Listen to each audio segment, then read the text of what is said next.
Welcome everybody to the HolloTalk Podcast. This is Jetpack Nick, and I'm here with my girl Dope Queen. Say what's up to the people.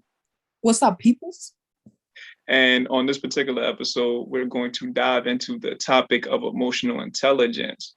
So to start off, we're gonna address the people and let them know the proper definition of what emotional intelligence is. So emotional intelligence is most often defined as the ability to perceive, use, understand, manage, and handle emotions.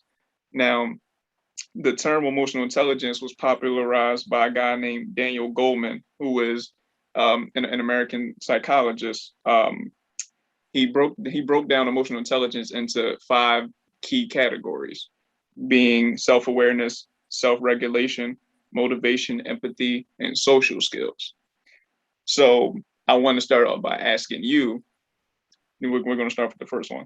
Self-awareness. Do you feel that you have a high level of self-awareness, or do you feel like that's something that you're working on? I think I have a very high level of self-awareness. Only because I think self-awareness is when you can notice certain things, right? About yourself, right? When you can catch it. I notice the little things. Like, you can tell when you get mad. Yeah. But I can tell when I'm in an attitude. Like, people can be like, I don't know what you're talking about. I'm not doing that. I know I'm doing it. I'm very much self-aware. Like, I know when I'm like spiraling or like when I'm overly excited, like I can tell. Like, and I know, like I keep very good track of it too. Like I'm very, okay. I want to say that it's really high with me. My self-awareness is really high. Really high. How about you, bro? I think like with self-awareness, like I'm pretty self-aware of myself. Like I I notice a lot of things about how I move, why I do what I do, the emotions I feel and why I feel those things.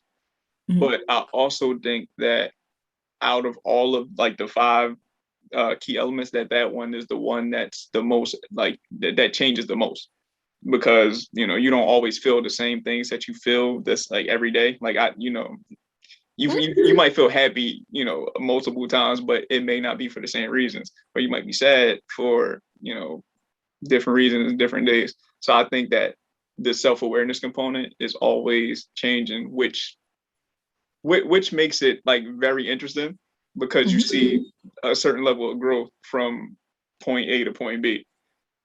But as far as right now, I do think that I hold a strong ability to be self-aware. Yeah. I see that for you. I do. Oh yeah. I mean, I think I do think that it came with like a lot of experience though. Like it's not something that you could just pick up and say, oh, I'm self-aware about myself in this situation or that situation or whatever the case may be. I mean, I think it's different for everybody, because everybody doesn't go through necessarily the same situations or the same experiences that allows them to have a certain level of self-awareness that the next person might have. Mm-hmm. For you, like what experiences do you feel like you had that shapes your self-awareness, or like how would you describe what your self-awareness is? That shaped my self-awareness. I feel like I can't even remember the age, but I feel like I was in my teens. Like when you get to a certain point, people are telling you, you do know you're doing this, right? And I'm like, what the freak are you talking about? I'm not. I don't have attitude. I'm not angry. I'm not overly excited. Like people could point that out to me, right? But I could never see what they were talking about. So I'm like, right. I want to say my sister helped me a lot with it, because she'd be like, "Yo, take a step back and notice how you move it, bro. It's because it comes off a little weird, and you'll never know what's going on and how you speaking to people and how you feeling and stuff like that." So it took that. It took people telling me, "Yo, watch yourself," basically, right? So I did. I basically did. I started to like. It was hard to actually acknowledge that this is what I'm doing, right? Mm-hmm. But that's how I gained my self-awareness. It's like, okay. I remember one day, and I could tell you this is how I knew I was. I don't know what. I cannot repeat what was said to me, but I can tell you how it made me feel. And that feeling, that strong feeling it made me feel is when I became self-aware, because it was like, because the way I wanted to react, that's why. The way I wanted to react, I had to catch it, because I was like, wow, it made me feel some type of way. Like I felt it. So I knew how I was about to move. So that's my self-awareness. What was the other half of the question? No, I asked you like how would you describe like your self-awareness situation, like or not I guess not how would you describe your self-awareness, but how would you describe yourself, like your evaluation of yourself. There we go. My evaluation of myself. Yeah, like how do you evaluate yourself? Like what kind of person do you feel as though that you are, or like how do you feel like you move in certain situations? Whew, sheesh. I'm very much overly dramatic. And that may sound like a bad thing to most people. Like when they tell you, you're like, you're really overly dramatic. I'm very overly dramatic, and I'm happy with it. Like, well,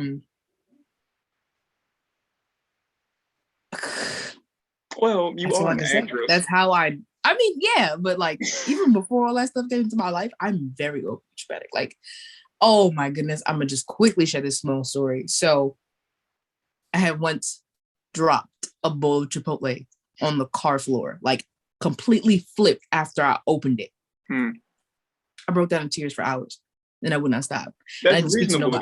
That's reasonable. If anybody that's ever dropped food, no, it's reasonable. I don't care what you say. Anybody that's ever dropped food, like as soon as they got it, it's the worst thing that could possibly happen. No, because I was 20. I was 20, and I scared the shit out of my mother. She did not know what to do. Like, no, it wasn't. I won't even say that was a good thing, but that part I could not control. I can tell what makes me sad, the actual emotion, but the actions, no. That ain't up to me. That got its own brain. I don't know what that is. I mean, that's fair. Okay, but how would you? How would I? Yourself to me, yeah.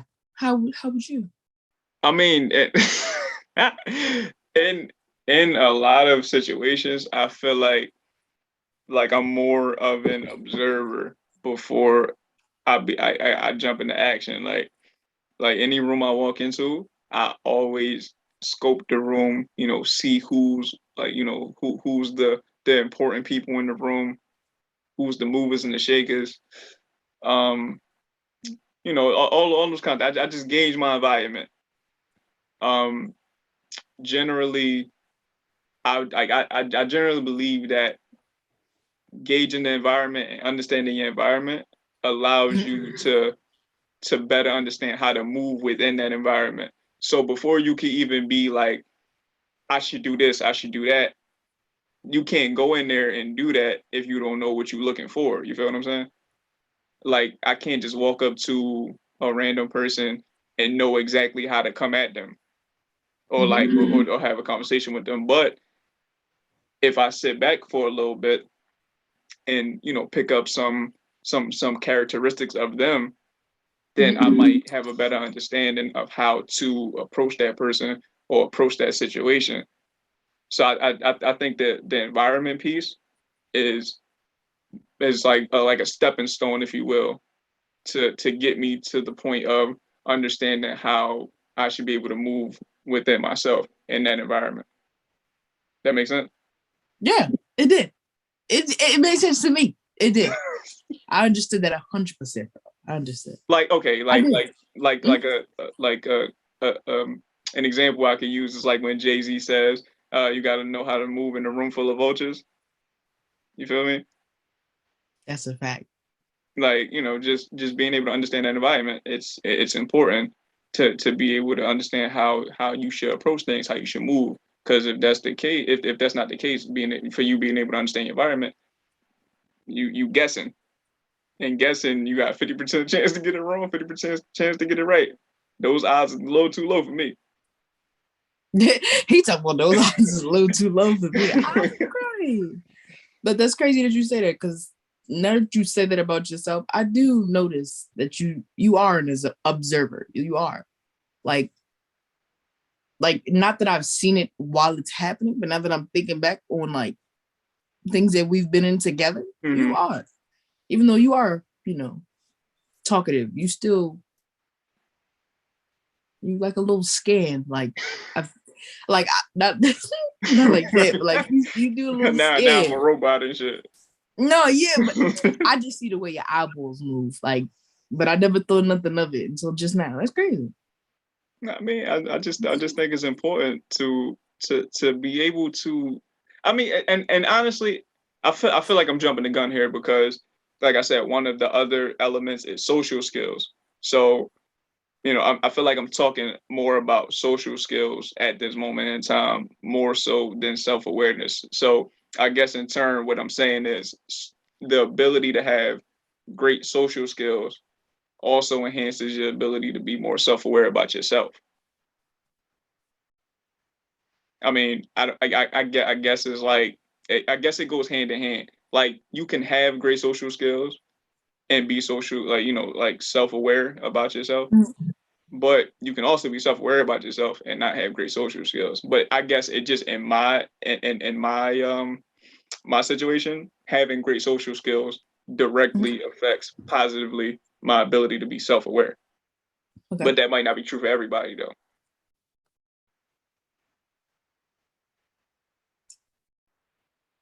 I'm still stuck on the part where you said you could not have great social skills and still be self-aware. I mean, I think you can. Like, I think you can. Like I don't know if this is a fair example or not, but just based off the public perception is what I'm going based off. Like, not my own perception, just the public perception. Like, somebody like Kanye West, right? Like Kanye West, people think Kanye is they think he's loony. Like, Right. they think he's crazy. And if you talk to a specific person, they might tell you, I don't feel like he's he's socially awkward to some degree. But when you listen to him talk, you can get a firm understanding that this guy knows a lot about himself and his thought process. He's very in tune with it. You know what I mean? So somebody like Kanye, just off the public perception of him being socially awkward, he also has great self-awareness when you actually listen to what he says. Now, you might not agree with what he says, but he's in tune with his thought process and his ability to think about what he does, why he does it, what he says, why he says it, and all that kind of stuff. So, like, I think that's like the best example I can give. That's weird. I didn't think Kanye was socially awkward, but now that you brought it up, now that I'm looking at it, thinking about it, oh my gosh. No, well, like I said, like, you don't have to think that. That's just like what I believe the public perception is, like, from the masses of people. Like, I feel like a lot of people feel like he's socially awkward. I don't personally think that because I listen to what he says. Now, like I said, I don't agree with everything, but I get the sense that he truly understands what he says and he believes what he says and what he does. You said now?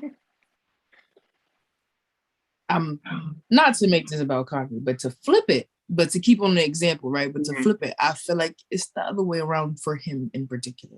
Okay. Right.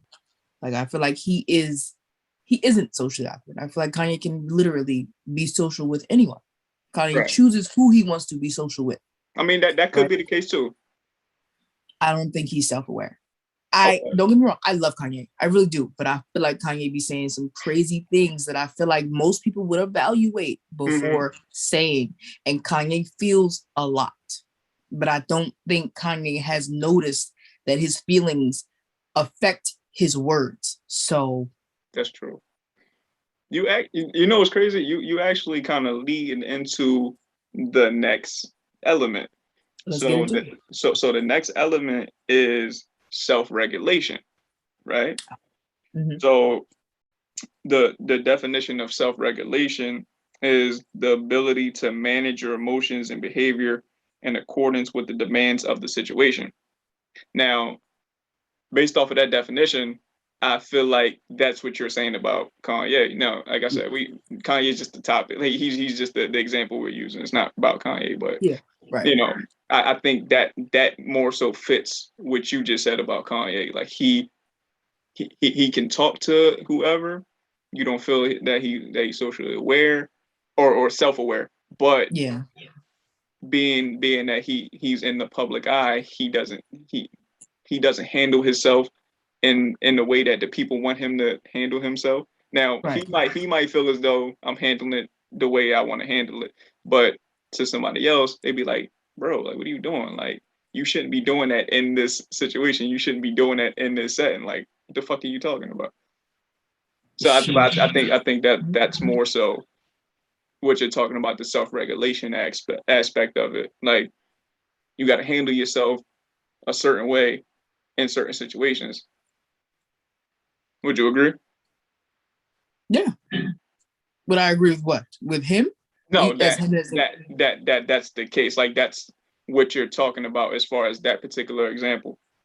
right. I think self-awareness, I feel like deals with your internal, and self-regulation is like your reaction, your the physical reaction to things, Right. like to what you're feeling inside, to what you know,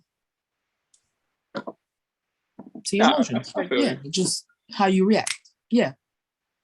So for yourself, do you feel like you have a strong ability to be able to react or self regulate in each situation where you need to do it, or do you feel like that's something you also need to work on?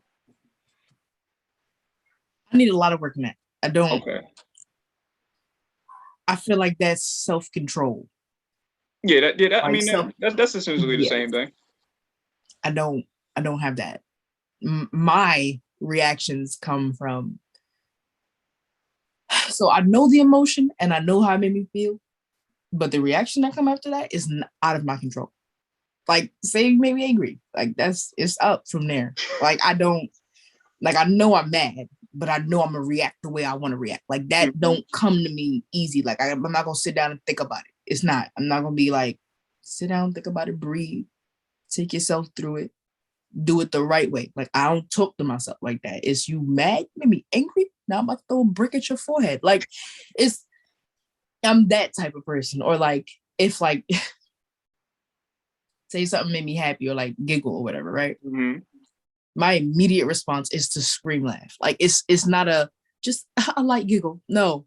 I'm gonna start throwing chairs. I'm gonna start smacking people. That's how funny it's gonna be. Like, start smacking knees, bro. Knees that don't even belong to me. Like that's how I'm gonna do it. Like, yeah, I'm not good with my reaction to things. I'm at all. Like nothing at all. And it's gonna take a lot for me to actually, sit down and think to like, control it. Cause that's not me. I'm not ready. I'm not grown up that far. I'm Right. not lost for words.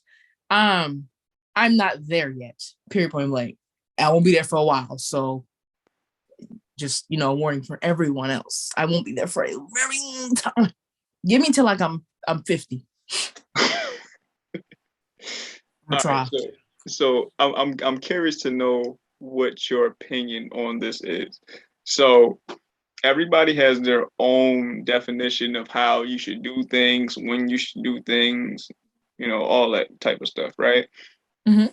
Like, what do you feel like the standard is for for like most situations as far as like how you should conduct yourself? Because some people feel like, and I don't want to use no example right now, but let's just say like if it was a situation where you needed to turn up a little bit, or somebody felt as though you needed to turn up and apply some pressure, somebody else might look at it and be like, nah, like you just let that bypass, like you let it go or whatever, and both people could be right. They definitely could be right in the situation. But do you feel like one is more right than the other, depending like on what the situation is, or do you feel like each situation is different and it's its own thing? Each situation is different. I'm I'm big on that. Each situation is different. And I'm not good with self-regulation, but I'm gonna just give you a quick example, right? So Okay. some situations call for you to punch people in the face. Right. Like in all seriousness. I No, so, really, I right. really do believe in violence sometimes, you know. So, but not all situations do. And I'm not saying I think about my reaction, but I know that, when I'm still angry, but not to the point where I feel like I need to put my hands on you, Mm-hmm. it's I'm gonna still be petty. Like that's why I got a little self-regulation. I'm not good at it at all. But the person that could like in a situation where violence, I feel like violence should be used. If a motherfucker come to me and be like, I had the same situation, but I walked away from that shit. Mm-hmm. That's some very strong self-control. I don't got that. That's crazy. I I mean, forgot what the question was. I need you to reiterate it. no. So I just all I did was ask was like do you feel like the reaction to certain situations like do you feel like it's a standard reaction that you should have for certain situations, or do you feel like your reaction to situations depends on the situation? It depends. Ooh, you know what? Ooh, that's ooh. So okay, I so don't want to have to flip my. go ahead. Oh man. Or is there a certain standard? That's a good one. Is Like there a certain standard? no matter what happens, you just gotta play it cool, or no matter what happens, you just gotta turn up. Or do you feel like depending on what the situation is, sometimes you gotta chill, or sometimes you gotta turn up? I think that just naturally depends on the person. It depends on the person. Like if you Not the ask me what my situation. standards are for most things, it's gonna be violence for most. Like, but not because but I'm just saying, like, I feel like that's what solves most things. Like a bully ain't gonna stop bothering you till you crack him in the head. Like, Right, right. that's me, right? So, but other people gonna be like, words kill. Like, Mm-hmm. like there's two different type of people, but I really believe it depends on a person. I want to say the situation, but people go through the same situations and still come out. Nah, I'm bigger than that. Nah, I'm gonna yeah, just walk yeah, away that's a from it. I'm fact. gonna eat it. Yeah, like other people will be like, and like I've seen people, maybe because I'm from the city and I've seen some crazy things, but I've seen people get mad because you've brushed up against them lightly. Like I've seen people get ready for like full blown fist fights because you stepped on their pinky toe. Right. Like I I've seen some wild thing. Like, but yeah, I think it genuinely depends on the person because it'd be like some situations don't be deep, but people jump right to it. Like that's good. And I think everybody got their own different standards, yeah. And for every situation, it might be different. They probably got more than one standard for every situation. I don't even know. That's actually a good question. Hold that. Like I want you to answer that. Um, Wow, that's how you fix that. nah, Go ahead. you just gotta flip it. Yeah. um, Yeah. nah, I think for me, I have somewhat of a standard, somewhat. I don't think it was always like that though. Like I do think when I was younger, it was more so of what you said. Like, you know, if it's if we gonna shake, let's shake something. You feel Yeah. me? Like Yeah. Let's fix that. you know what I'm saying? Like let's get into it. Like I ain't really gotta talk to you or nothing like that. Let's let's get it over and done with. But as time went on, as I got older, as I acquired a higher level of self awareness, going back to that, um, Mhm. I felt as though that a lot of things aren't necessary. Like it's as far as like um bringing that level of energy to certain situations. Like a lot of situations, I feel as though can be can you can knock that down a little bit with just a simple conversation. Generally a lot of things happen over misunderstandings. Bad communication, things like that, which goes back to the social skills thing. I know I'm jumping over, but I'm keeping it No, in a no, box go with the ahead. elements. But I think that having that ability allows you to have a better understanding of what self-regulation looks like in certain situations. Now, you're right, depending on the situation, all right, like, now I gotta bust your ass. But not all situations require that. Now, I would be wrong to say, one is right, one is not right. Sometimes the same situation, both people could be right depending on what they do. Now you might get two different, results, or it might take a little longer to get the same result. If I go in there and you fuck up my order, yo, I'm not nah, take this shit back, bro. Like I'm not paying nothing. They gonna fix that shit real quick. Like I'm about to give you 1 star on Yelp, nigga. Like Right. like I'm saying, like fix this shit. They gonna fix it on the spot. They gonna be Johnny on the spot with it. But if you nice about it, they might fix it the way you wanted it to be fixed, or they might take a little longer, but it might still get done.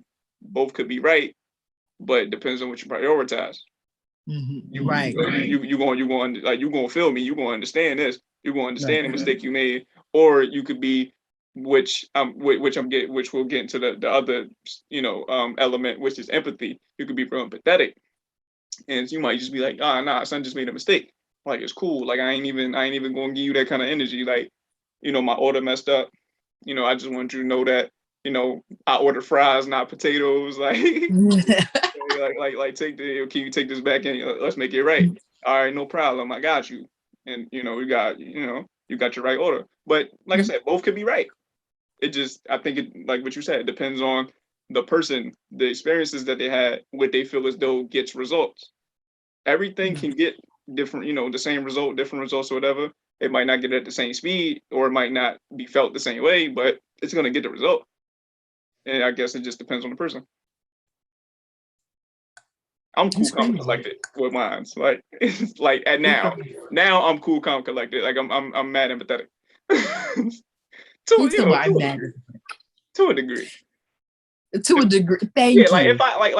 if I have to, go there, I could go there, but most times, like 90% of the time, I don't feel like it's necessary. Like I feel like it could just be solved with a simple conversation, like a simple, you know, this how I felt. I just wanted to let you know that. I'm gonna squash it. Like we don't gotta go no further than that. Okay. So What? okay. No, but you just said so there's What? different standards for different situations. No, yeah, but that's how I feel. I do think that it depends on the situation. I don't think that there's one standard for every situation. Like I don't think you had to be cool, calm, and collected in every situation. Like me personally, I'm usually more cool, calm, collected than I am like confrontational. Not saying that I can't be confrontational when need be. So I don't think that you always got to be one way or always be the other way. I do think it depends on the situation.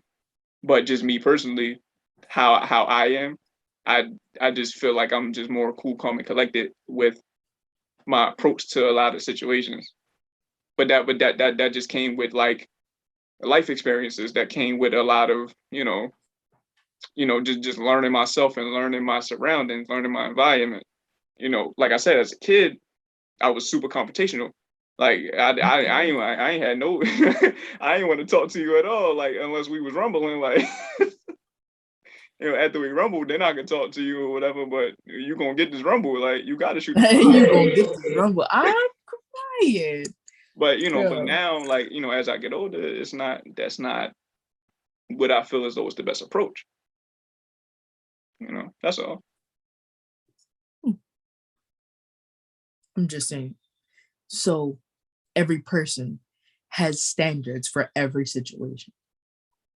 Yeah, I would say that. I would say that people definitely have a.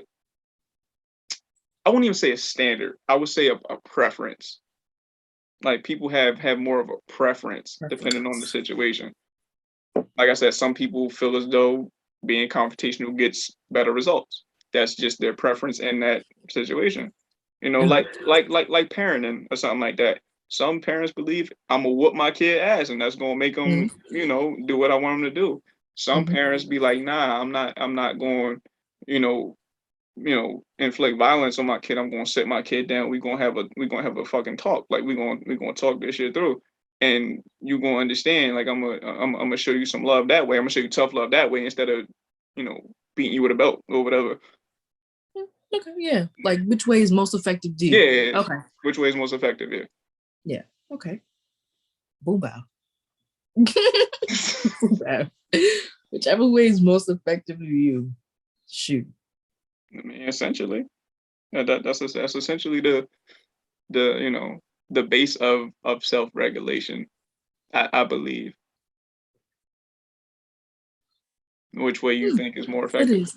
Which way you think is? So what about the people that think murder is most effective? So what about that? I hope you got good lawyers, my boy. Like, I mean that's as simple as that. Like I mean some situations, But I hope you got the dream team. Like you good. You just what we pushing 1 in the morning, 1:30 in the morning, so it's cool. Like yes, just so they know the time. This is why we look like what's this. going on. Like so the next element is motivation. Now, for me personally, I think this is the one that I tend to fluctuate with the most. Reason being is because I would say, like, my thought process on things, like if I don't feel like I'm making any progress in some kind of capacity, then I tend to like a little bit of motivation. Like, damn, like, oh God, this happened now I can't do this. Like the fuck. But when I get motivated and I get that fire lit under me, you know, I'm putting foots on necks. You feel me? Like I'm ready to take over the world. Like our race to take over the world has commenced. Like let's go. But I do think motivation for me is like the roller coaster. Like it goes up here and then it goes down. Sometimes it's like this. So it's like this. it's Brian. How about you? Are you a motivated person? One real quick. I think you're a very highly motivated person. Yeah, I naturally motivation do. I feel is high. Like when my motivation is high, like it's at an all-time high. Like it's but when it's low, it might take a little minute for me to start trending upward again. Maybe not as long as other people, but I don't allow myself to get to a point where I lack motivation completely. Like probably the longest I've been unmotivated recently was probably like a month, maybe. Like I was super unmotivated for like a month, but it was coming off the back end of me being highly motivated and it being some disappointing moments within me being highly motivated, which down my motivation. Like doing a podcast or something like that. Like people I reach out to. And we setting up appointments to do the podcast, and they be like, "Oh, damn, I can't do it." And I'm like, "Damn, son, I put in all that work to get you on the pod, and now you dubbing me? Like, now I gotta start from square one."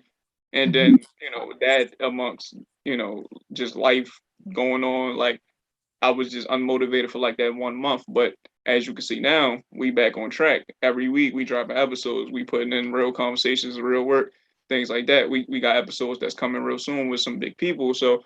The motivation is back up and it's only trending upward. So yeah, I would agree. I'm highly motivated when I'm highly motivated. Yeah, when I'm highly motivated. Well, I've never seen you roller coaster, so I think you're always highly motivated, but that's just me. That's what I've seen. I don't think I have high motivation. I think I only have motivation and it's always mild, barely, when you have motivation. Why? Like, why? Yeah. I don't know. I want to say it's like not that I have like self-confidence problems, but like I get really like I'm really pessimistic. Like if like may not seem like it, but I really am. Like I go straight for the worst. So I don't take risks in my head. I really don't. Like I have all these great ideas, right? But I won't act on them because damn, what if it don't go nowhere? What if I wasted my time doing this? Like that's what always arises to my mind. So my motivation be low because I'll be putting myself in that position for it to be low. Like, don't stress yourself out over something that's never gonna make it. Like I talk to myself like that in my head, and that's crazy. I don't need no help, y'all. I don't got no issues, none of that. I'm just saying, it's just that before somebody get worried, okay? So, yeah, I think I genuinely talk myself out of stuff because I don't want to be disappointed. I don't like opening doors for disappointment. So that's interesting. I try to keep myself like into things that I know is going to work. So my motivation is never high because some things don't really come around. So it'd be like right now, like very much unemployed by choice though, by choice. I understand. You want me not to say that? Nah, it's you say whatever you want to say. But I was yeah. I mean, look, and now I don't have no motivation to get another job. Like because in my head I'm like, well, damn. Like I'm everything negative pops in my head. Like they gonna force me to stick a needle in my arm and take this vaccination that I definitely don't want. Right. Then they about to work me to death because there's barely any people out here working. So that's in my head, right? So I'm like, damn, I'm about to be catching all the extra work than other motherfuckers left that job for. So, and then it's like, I have to be outside with people and I have to socialize, like I don't get along with everybody, but I get along with everybody. You feel me? Like, so, but this in my head. I feel like, okay, maybe I'm saying this wrong. Maybe because now it's dawning on me. When my mindset is somewhere, like when I'm emotionally somewhere else, emotionally numb, I don't have no motivation. And it seems like it's been like that for a very long time. So when I'm this low, like with my emotions and internally, when I'm this low, my motivation is nowhere to be found. It's non-existent. So, and I could dig myself out of it. It comes and goes. Like mine is a true roller coaster, but it hits the bottom. Like it doesn't hit the middle and go back up. It hits the bottom and has to come back up. And it takes a while for it to like even reach the middle. My motivation is not high at all. It's not. It's something I have to truly fight for. So it's not. I mean, well, all motivation don't look. It doesn't look the same either. Like, like when I see certain people, go about motivating themselves in certain ways, I'll be like, damn. Sometimes I wish like I could motivate myself in those kind of ways, and then sometimes I'm comfortable with the way in which I motivate myself. Now, the way in which I feel like I motivate myself is I know I have goals set. I know that is a place in which I want to get to in my life. And I feel at any moment, if I'm not on the path to, to that goal, it can derail and go somewhere completely different. And that is like a troubling thought. And I'm pretty sure like it's not just me thinking that. Like I'm pretty sure way more people, feel that way than they would probably say.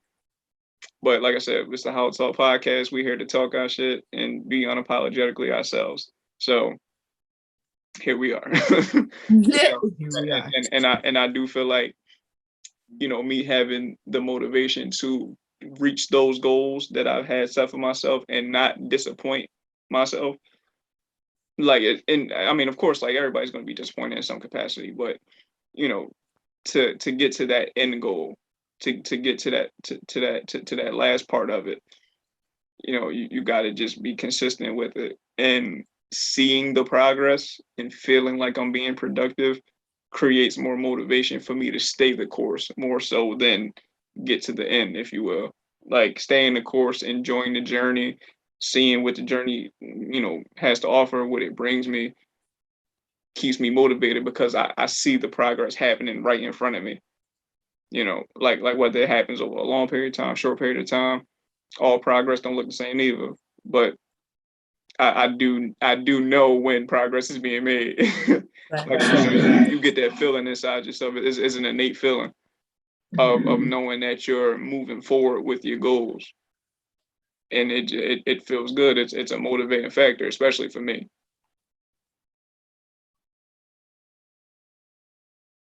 That's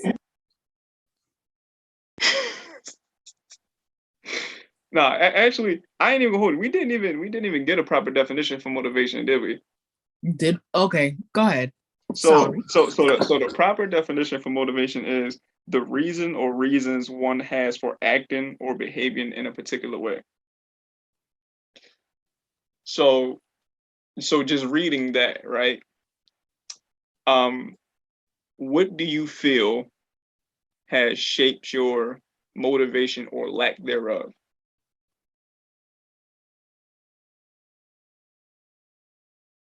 The fear of disappointment. The fear of disappointment. It yeah, that's what shapes my motivation. That's why it's low. So That's why it's interesting. That's interesting. yeah. Mine is like the opposite. Like that's what makes me motivated. That's not what not makes me motivated. That's interesting. Right, which is it's beyond me. But like it's scary to think that it's not gonna work out to me. Like I've had enough to know that I don't want to put myself back in to receive more, so Mhm. that's why I don't have a lot because ain't about to do that to me. I'm not about to do that to me. I'm not about to get my hopes up for nothing. So that's why. Well, I don't think it's not for nothing. I mean, if you have goals set for yourself and you feel as though you have the capabilities to achieve those goals, regardless of whether or not you're going to get disappointed, if it doesn't work out or it doesn't happen in the way that you envision it, you still have opportunity to make it happen. Now, that's like I said, that's just my thought process on it. Like, I think one of the major thought processes about this particular topic for me Mhm. is I don't want to sit back and think to myself, damn, all I had to do was show up. Damn, all I had to do was just like go forward with this idea and see what happens. Like I'm more of a I'm gonna try it and see what happens. And then if it don't work out, at least I tried the shit and whatever. But me personally, I just can't sit back and be like, I'm not gonna try that shit, man. And this is just anything in life. Like this DMing the girl, like it's like I'm going DM you. Like if I see you at the function and I like what I see you giving me the eye, I'm going to approach you. I'm going to You're talk so to you. wild. I'm going to talk to you and see what's up. Like you know what I'm saying? If you say nah, I'm cool. All right, that's at least I shot my shot. At least you gave me an answer. Cause who knows? I could have just been hugging the wall the whole night, and Shorty could have been giving me the little eye, and I ain't gonna say nothing because I thought she was gonna reject me. Meanwhile, she was just nervous herself. All I had to do was walk up to her, say, "Hey, how you doing?" And we good. We ain't even gotta say nothing else. We ain't even gotta say nothing else. You know what I'm saying? But that's just my thought process. That's just how I see things. Most people say 50% of the battle is just showing up. That's half the battle. Just being there, being in that environment. Being present. Um, the other 50% is what you do when you get there. That 40 of that 50% is just taking a chance, raising your hand to answer the question, or to ask the question, or to walk up to that person. That's 40 of that other 50%, and then the other 10% is just luck, hoping that they say, yeah, I'm interested, or whatever. That's a good way to think about things. It really is. I'm gonna try it. I'm gonna try it. You should. I'm gonna try it. You have the capabilities. Right. Oh, well, you know what? I hate when I think I explained things wrong, right? But I don't think I did. But my motivation is low, but I'm always working. I won't bring it past a certain point because I don't want to open up the door for this point. That's what I'll say. Like, I always got projects. Like, Nick, please tell everybody. I call you every day with, Every yo, day. bro, guess what I want to do? Like, it's that. But then it's like discouragement a little bit. Like, you don't want to be embarrassed. You don't want to get that far. And then, what? Like, I don't know. Something No, always stop. well, But that's a good way to think. So I'm gonna think like that. no, well, okay. So let's think of it like this, right? Most people think the way you think. Like right there. I don't want to do this because I don't want to be disappointed. I don't want people to laugh at me. I don't want people to think that I'm weird. I don't, whatever the, the thought process is. But you got to remember, if the majority is thinking like that, right? You set yourself apart 100% just by taking the step. Like, you don't even got to be successful with it, but just you taking the step that others aren't willing to take puts you in a whole different bracket. Like, again, going back to, like just any example I just used about this. The girl standing on the dance floor. If there's 100 dudes in the party and ain't nobody walking up to her, if you step up to it, you in a whole different bracket now. Whether she turn you down or not, you put yourself out there. She's gonna remember that.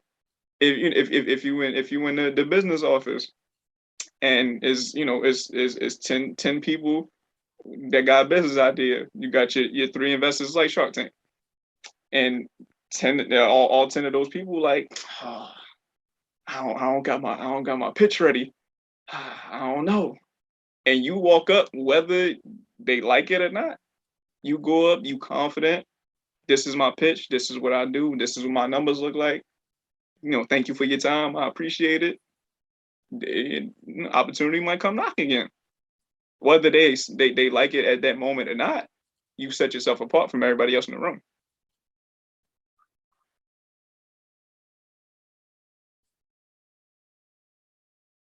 You're a smart guy. You're a smart guy, bro. Like, truly, that's. Yeah. I like that. I hate when we get on these podcasts and you got me like perplexed. Actually, yes, like just like did he just am I like yeah, like I'll just be that's why I'd be looking lost to me. I'd be thinking, I'd be like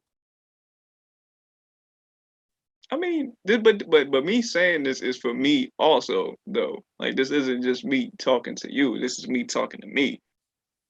This is me telling myself, no, seriously, this is me telling myself the same things that I'm telling you right now, which is you gotta just be continuous in your ability to be confident in yourself, no matter what the situation is, no matter what environment you're in.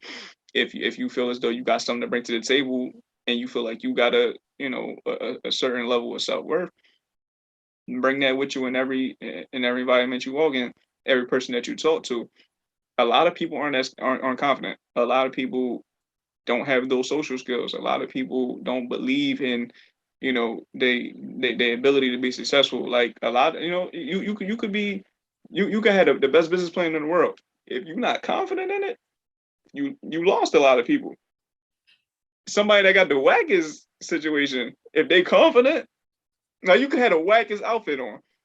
Like, if you confident though, you might convince somebody to wear the sketches. Like, you know what I'm saying? You'd be like, yo, I feel your confidence. like I feel, I feel that you feel what you got on. Damn, I might have to go buy me that. Like, whatever the case may be. Yes.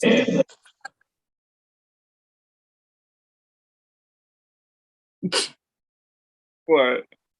Because that can be brought back to Kanye too. Because Yeah, again, you think Kanye could charge $700 for a T-shirt with a hole in it if he wasn't confident about it? no, I gotta be a Kanye West thinker. I gotta think like him, though. More and more each day, I like to think I'm like Kanye. I'm like Kanye. I'm quiet. We spent a lot of time talking about motivation. I feel like we spent more time than I thought we would talking about motivation. Did we spend a lot of time? Yeah, we did. We spent a good amount of time talking about motivation and what keeps us motivated, what doesn't motivate us, things like that.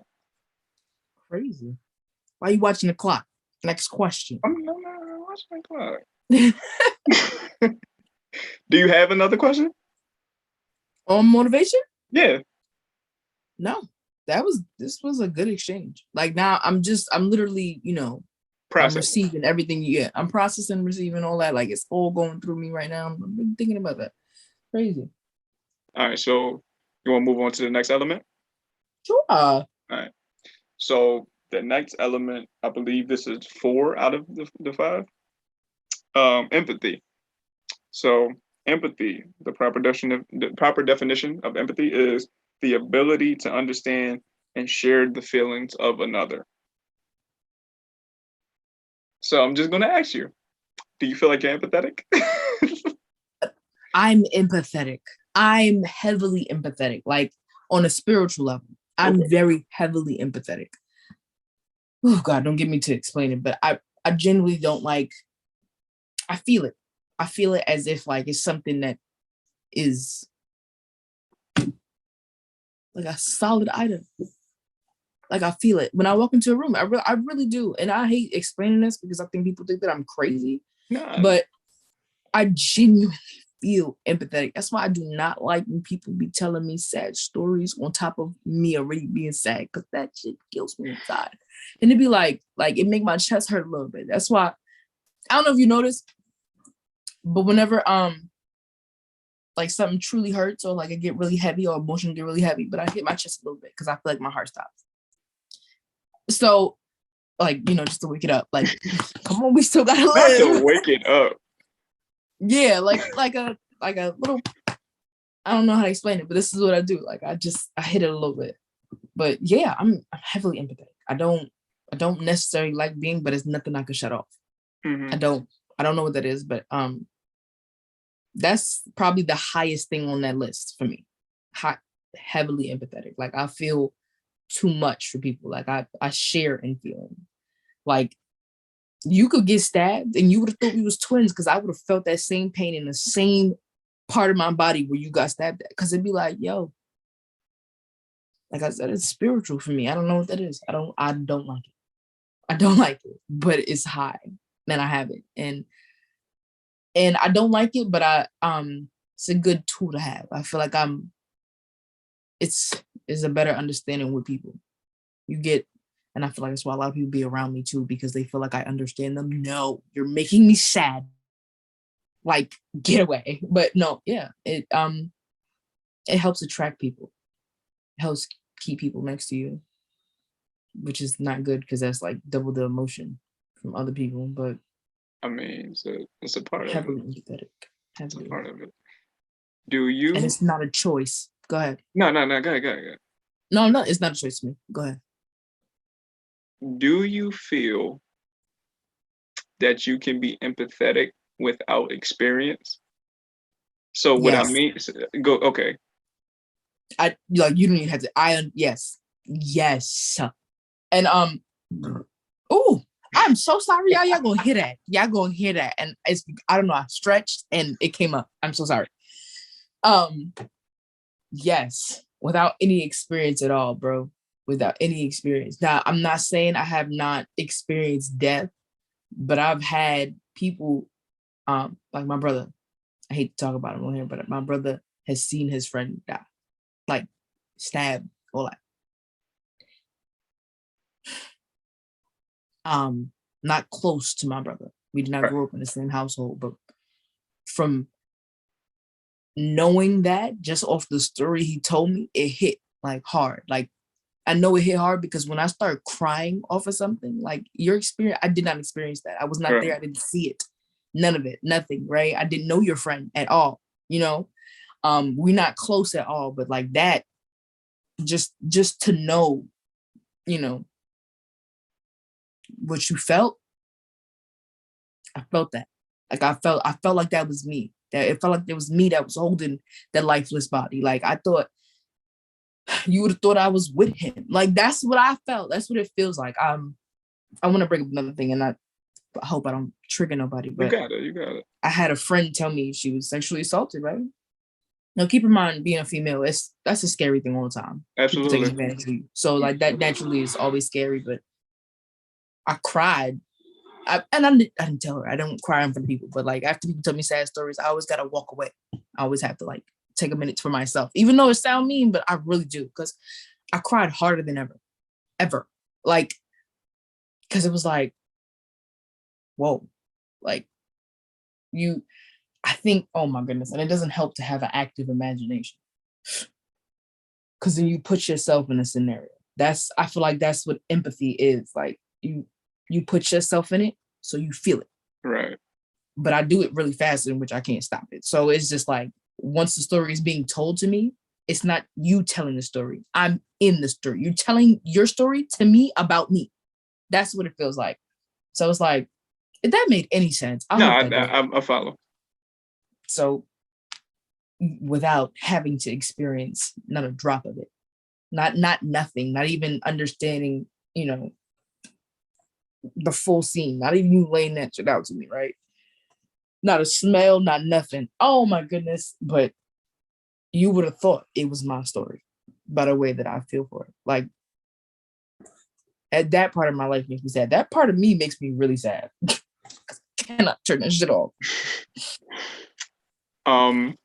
Follow-up question about that like particular topic, like just being able to like have empathy with with or without experience. Do you feel like um the person like the you being a person that the person's being empathetic to, do you feel like it changes how you receive the empathy if they've experienced it versus them not experiencing it? Or do you feel like And people just take empathy as it comes? say that again. I'm so So sorry. so you being a person that someone's being empathetic to, right? Do Someone's you being empathetic to like me. if somebody's being empathetic to you, does it change the way that you receive the empathy, like whether they went through the same thing that you're going through or not, or like do you just receive it, empathy all the same?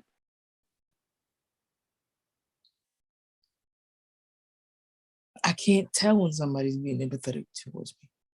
Really? Yeah, I can't. I genuinely cannot tell. Because it just seems like people are just I don't I don't think that was a good question for me per se, because that means I would have to be opening up to people and I don't do that. So mm,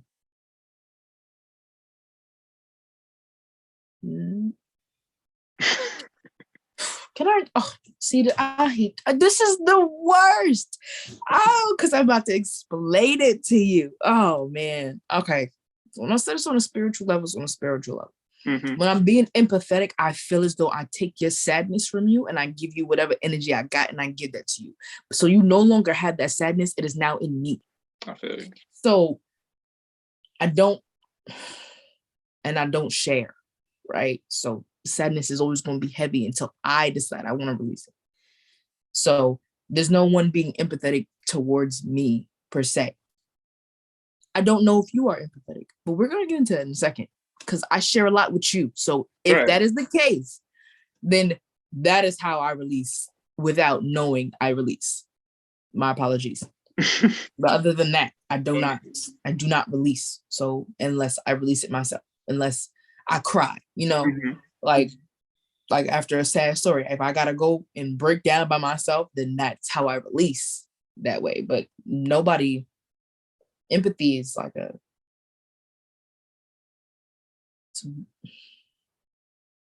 man, people gonna think I'm crazy, but it's weird. Why is it weird?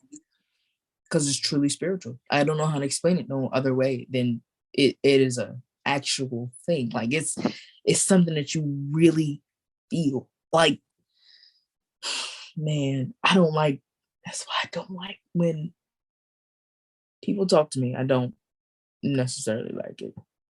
I empathize with strangers. Even when they're not telling me a story and I'm overhearing it, I'm empathizing. Like I feel it. Like, and sometimes when it's heavy, I really do jerk back. I'd be like, ugh. Like, watch me one day. Like, if I know. anyone I've noticed it. You know, is ever sitting in the room with me, I'm gonna just be like, I'm gonna move around a lot, or like I'm gonna just like it's how I sit because I'm like, oh, man, I'm trying to control myself, but I want to fucking scream, but I hate being empathetic because motherfuckers think that you are trying to take away from their sadness, but no, I'm trying to take it away from you literally, so you can feel just a little bit better. Oh, fuck. I'm so sad. I'm so sad. I don't like talking about it. It's so weird. It's so weird that I feel no, but you know what? I'm highly empathetic.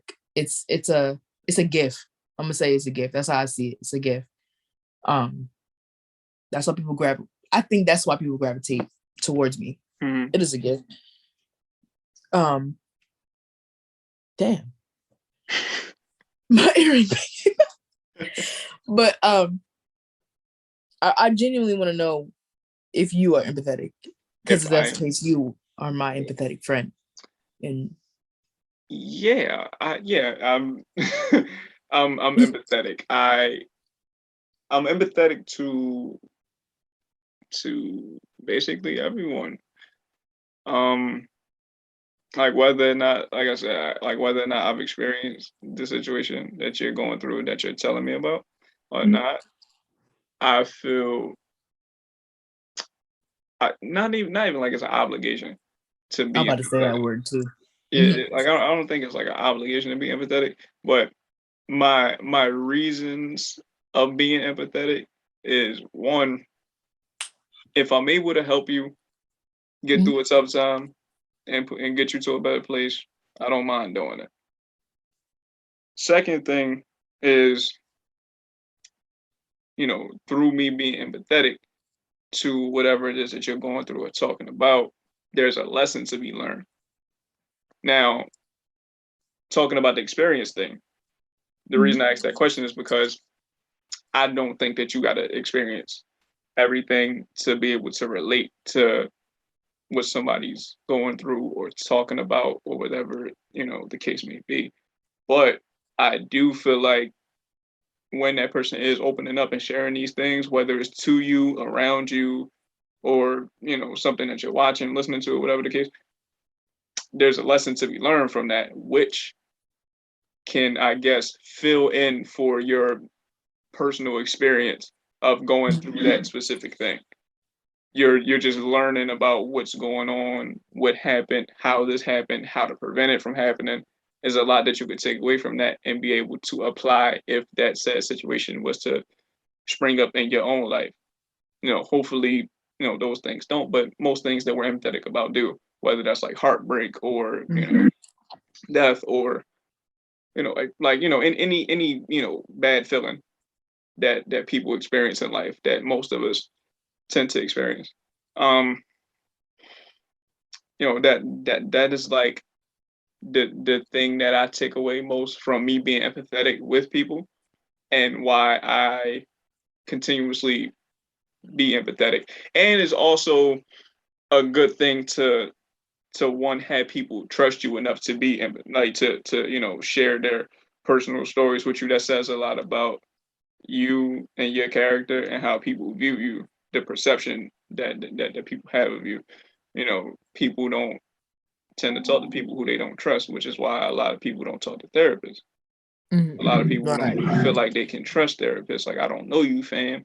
I don't feel like you can relate to what I'm talking about, or whatever the reason is that they feel like they don't want to talk to that person.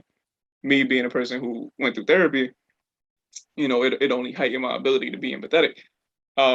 Me spending a few months talking to a person who I've known on like a on like a like a basic level, if you will, up until that Mhm. point, like I felt confident enough to share some of the things I was going through, even on the podcast. Like whoever's going to listen to this, like they're listening to a lot of the shit that we're opening up Mhm. about. But getting back to the therapy thing, I sat there with somebody who I didn't know that well, talked about some of my deepest fears, some of the things that I was going through at the time, while also being able to have the capacity of being empathetic to that person. I don't know how common that is, like in therapy, like where the the therapist's patient is the one asking them questions and trying to learn more about them. I truly don't know how often that happens, but I can tell you what happened with me in my therapy sessions. I felt like the therapist at points in time, but it was all it was all purpose through me trying to learn more. Like it was never a time where I was answering questions or asking questions where I wasn't learning. I was always learning through those conversations. So that's definitely like a thing I would advise people to take away from being empathetic or having the opportunity to be able to be the person that people call on when they're going through something. Always, take something from it, always learn from it, always learn from what the person's talking about or going through, whether you have to experience it or not. I don't think that's the important part. But as long as you learn from it, that's the most important thing for me.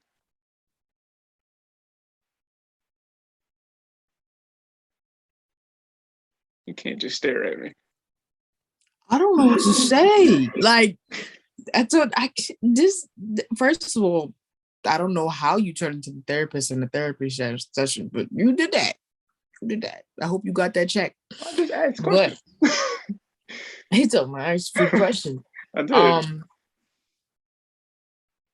I like what you said about people being able to trust, building a trust with people. That's nice. Being empathetic, although this shit is annoying. Um, I want to know. Is yours? Would you say yours is on a spiritual level, or is it a I'm because I want to? I'm gonna try to understand this person, so I'm a I'm going I'm going to because I want to. I'm gonna listen, and I'm gonna feel what they feel. I'm gonna try to fully understand.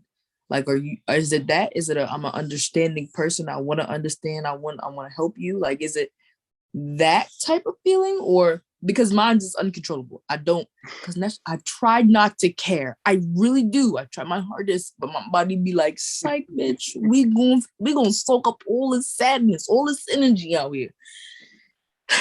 Mm, I And mean, I I feel like it's both to a degree. Like I feel like it's gonna be harder for me to explain it than it was for you because like I find it hard to be able to explain innate feelings, which is the spiritual thing. Like when you just know.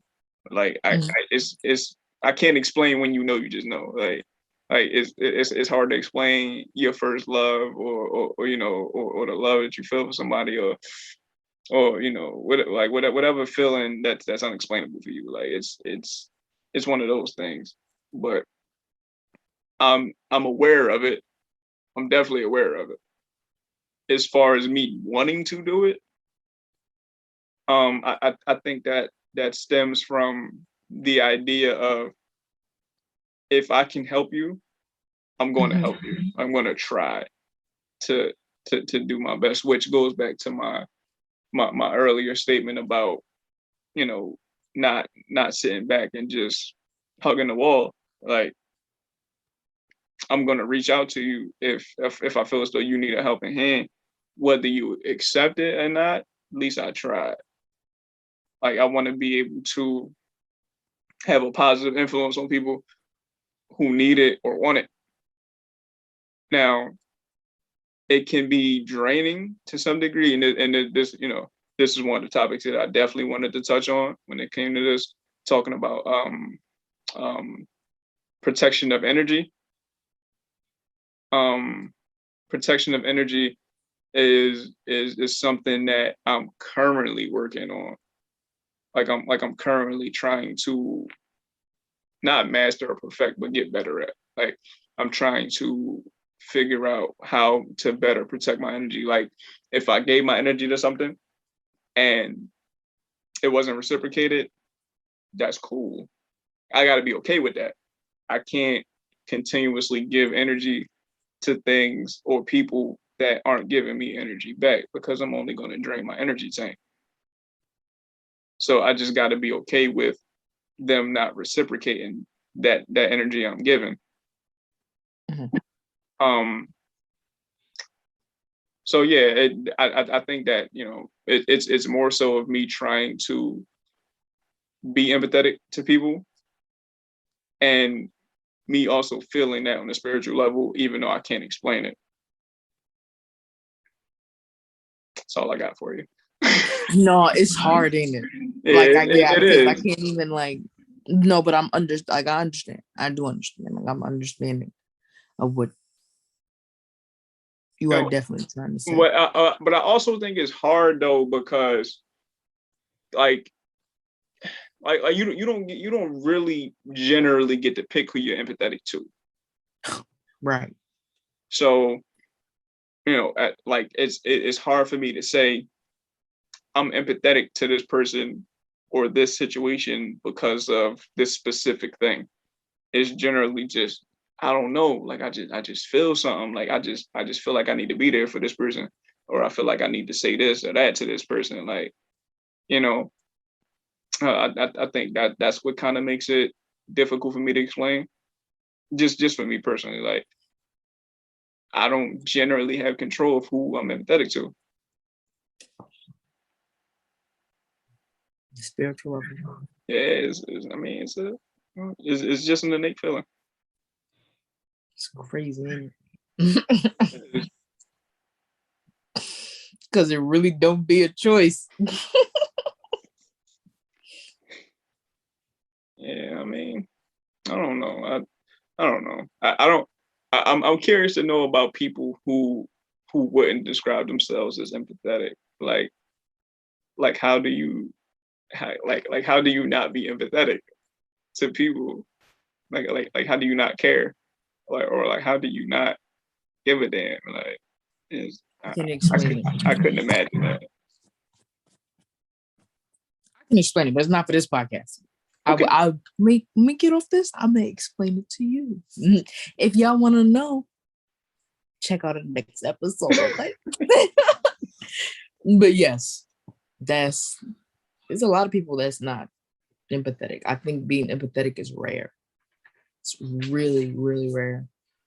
Although people love to use that word empathetic, people are not empathetic. Sympathetic, yes. Empathetic, no. Yeah. You feel like one's better than the other? No. I do not feel that way. It's one is not better than the other, because obviously one affects people heavier, and then the other one is it's good because it's understanding. I think that's what it is. It's not a I feel for you, it's an understanding. I understand that you are sad. I cannot empathize with you because I have never felt that, so I cannot share in those emotions, but I'm understanding and I understand why you feel that way. So neither one is bad. Neither one is better or bad. It's just different things that people feel. So but that's why I asked the question earlier. Like, can you be empathetic without experience? I mean, you could be sympathetic without experience, like for sure, but can you be empathetic without experience? And we both answered, yes. But that's why I asked that question, because, like you just said, some people be like, "Man, I can't feel what you feeling, but I sympathize with you. I ain't experienced that." Some people feel like that. We don't, because we explain why, but This is a good example of being empathetic. Uh, None of us were slaves, but you feel that hurt, don't you? that's a fact. Internally. Well, God forbid. Neither one of us has experienced heavy police brutality. Right. But we can feel that shit when we see it or like we hear about it. For sure. It's a different type of hurt. It hurt inside. Like, I ain't never been shot. Oh, God forbid. Please, God, knock on wood. But when I had a teacher, right? She was telling us a story one day. She was like, yeah, I remember I got shot in my arm, bro. And like, everybody was like asking all these questions, but I was like, damn, bro, you took that pain? Like, and I said it as if like, I got shot. Like then, I empathized too hard to the point where you thought like, I really got shot. Like I was hurt. Like I was so concerned about her because I was like, damn, I'm hurting. Like I'm hurting for you. And then in the same place before she even showed us, and this is why I think I'm on a spiritual level. In the same place, my arm started hurting, and I was like, the fuck? That's why I think that I'm really a magical being, but I'm not really gonna get into that. You are.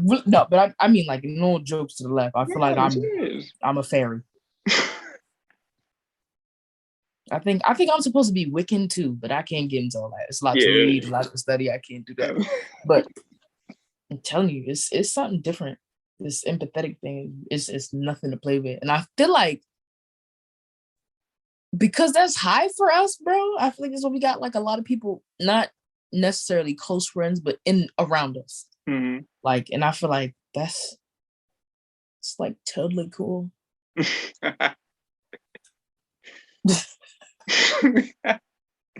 Okay, so you got anything else you want to talk about as far as empathy or being empathetic? I don't know if you want me. You say I can say whatever I want, right? Yeah, go ahead. For those that think they empathetic, it's the energy transfer. That energy is transferred not through only talking, but other intimate ways. Mm-hmm. So watch that because people energy is transferred to you already when you empathetic. So you feel that shit 10 times harder than a normal person gonna feel. I'm only saying that because I've noticed it. Maybe that's just me, but there's different ways that energy gets transferred. So just watch who you fuck with. Like it really just be that. It really do. Watch who you hang around. Watch your surroundings and stuff like that. You gonna feel it. Like if you feel it as heavy as I do, you gonna feel it. That's why I ask questions before I do anything. Do you have any ongoing issues like right now? Like that's a fact. And people probably think I'm weird, but I hope anybody I've ever had an experience with is watching this. This is why I did that. Not because I'm part of the FBI or anything. I just, I ask questions for me. Okay. I couldn't have said it better myself. I'm crying. All right. So the last of the 5 elements, social skills. All right. This is going to be a fun one. It's going to be a fun one. So, proper definition of social skills is social skills are any facilitating interaction and communication with others where social rules and relations are created, communicated, and changed in verbal and nonverbal ways. I want you to go first. What? Whether I have social skills or not? Yep. Yeah, absolutely, 100%. I have tremendous social skills, like next level social skills, verbally and non-verbally. My favorite is actually non-verbal though. Non-verbal? Mm-hmm. Please elaborate. My favorite way of communicating is non-verbally, generally with women though. Like I think I'm about to explain. So like the ability to get your point across without saying words. The vibes, if you will, Mhm. what people will call it, the vibes or the feels. That says more to me than what you would say out your mouth to me. You being able to convey your point without saying anything. Like how I was talking about Shorty give you the she give you the little, she give you the little look. You know what I'm saying? She ain't even gotta say nothing. Like we good. Like, all right, I'm good. I see what you're saying. I follow your lead. We right here, Gina. I'm saying we right here with it. That's something that I like. It's fun it's fun to do that. Like it's fun to have those nonverbal conversations. Like like when we was up at school or something like that, and there was a little situation going on, and we sitting at the lunch table, or we sitting in the common area, and you look at somebody and they'll look at each other, you'll be like, that should be funnier. It feel better than you saying something like. And then on top of that, not everybody be in on it either. Like, so it like the nonverbal communication is really between you and whoever you having that nonverbal communication with. Like, you just keep it between you and that person. When you say something, and now you got somebody hopping in your conversation. Oh, I think this, I think that. I didn't ask you, bro. Like, I didn't ask you, bro. Facts. I'm talking to this person right here.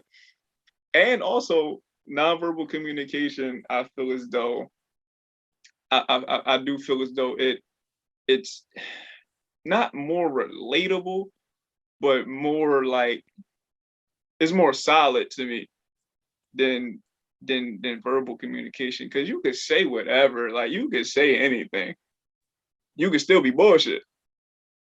Nonverbal communication, like it's hard to fake body language. You feel me? Like it's hard to fake facial expressions. I know. Yeah, you do. So things like that, like knowing that makes me enjoy nonverbal communication more than verbal communication, even though I can, evidently I can talk. Evidently. How do you feel about the verbal versus nonverbal communication? Do you have a preference on what you like more, or no? I think I'm good with it all. Like you just said it. Like first, we practice it a lot in school, so I'm very much good with either one. And our verbal communication, it may not seem like it while on the podcast. I'm very good with verbal communication. I think that I'm very, very good. And I feel like that's with different types of people and different types of experience. I think I'm really good with communicating and getting my point across when I want to. Let me say that. When I want to. When I care enough to know that, this needs to be conveyed in a certain way, I'm going to do that. But my preference? Yeah. My preference would be verbal. Verbal? Yeah, I was about to say I don't know. Like I truly feel like it's nonverbal for you. But nonverbal gets me in trouble. I think I know you. Like I know, but with the way my faces be turning sometimes, I know that I probably should just say out loud or calmly say nothing at all. Like I can't. You see how you just explained that you could look at somebody, you could look at a girl, y'all got that communication. I can't do that. I don't believe you. I'm calmly going to be like 100% awkward. Let's just be talking about that, right? And then my face can't make anything other than disgust faces, like or confused or like, like I get. Yo. It don't do nothing other than that. That's why I don't think nonverbal is my thing, but I could do both. We are very good at both. Like I'm glad you have mastered nonverbal. Teach me something. I mean, I don't feel like I've mastered it per se. See, because okay, so fuck it, let's really talk about it, right? let's really get into it. Like when you be like, okay, so even with verbal and non-verbal communication, right? Mm-hmm. If you're having a conversation, whether it's verbal or non-verbal, with someone who isn't good at, social skills, it makes you feel crazy. Like like it makes you feel like you're doing something wrong when it's not necessarily you doing something wrong within your communication. It's more so just the person don't know how to respond to it. So it's like it creates a stalemate in the communication. It's a barrier. Like you're like, you not explaining it well.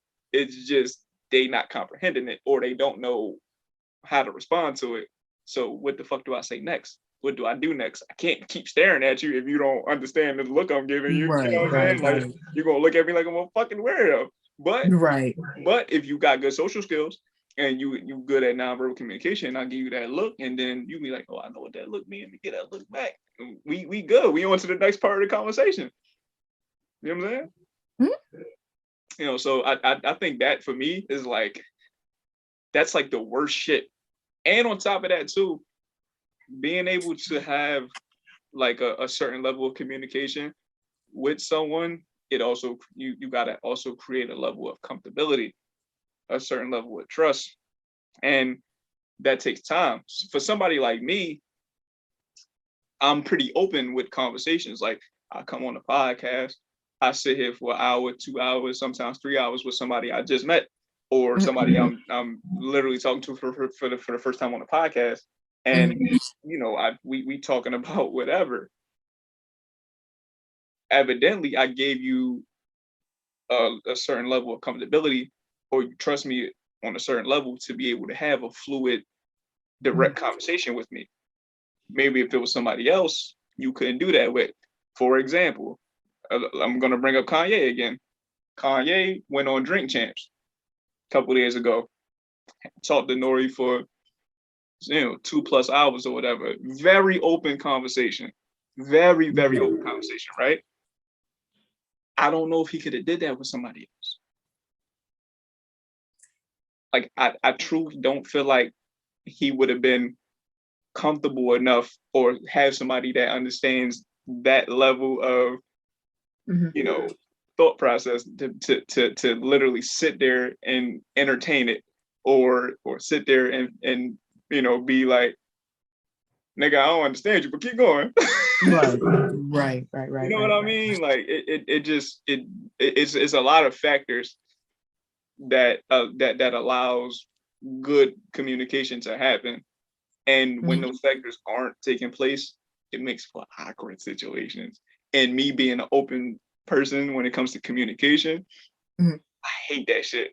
I love meeting new people. I love it. But I hate the newness of meeting the new person. Like, you don't know me or whatever. So you're probably not comfortable with calling me on the regular and whatever, or FaceTiming for the first time. Like, you might not be comfortable with that because you're like, I don't know this nigga. Like, I don't want to seem awkward or weird. And then me being an open book and me being just confident in communication, I don't know how you feel, so I gotta like kind of ease it in. But I'm like, I'm open. I want to communicate, so I don't want to like jump the gun and make you feel uncomfortable. But I'm cool with it. Like, let's nigga call me. Like, I know we just met, but like, call me, my nigga. Like, let's learn more about each other. Like, I ain't got time to be, doing all this extra shit. Like, let's get to the let's get to the conversation. Facts.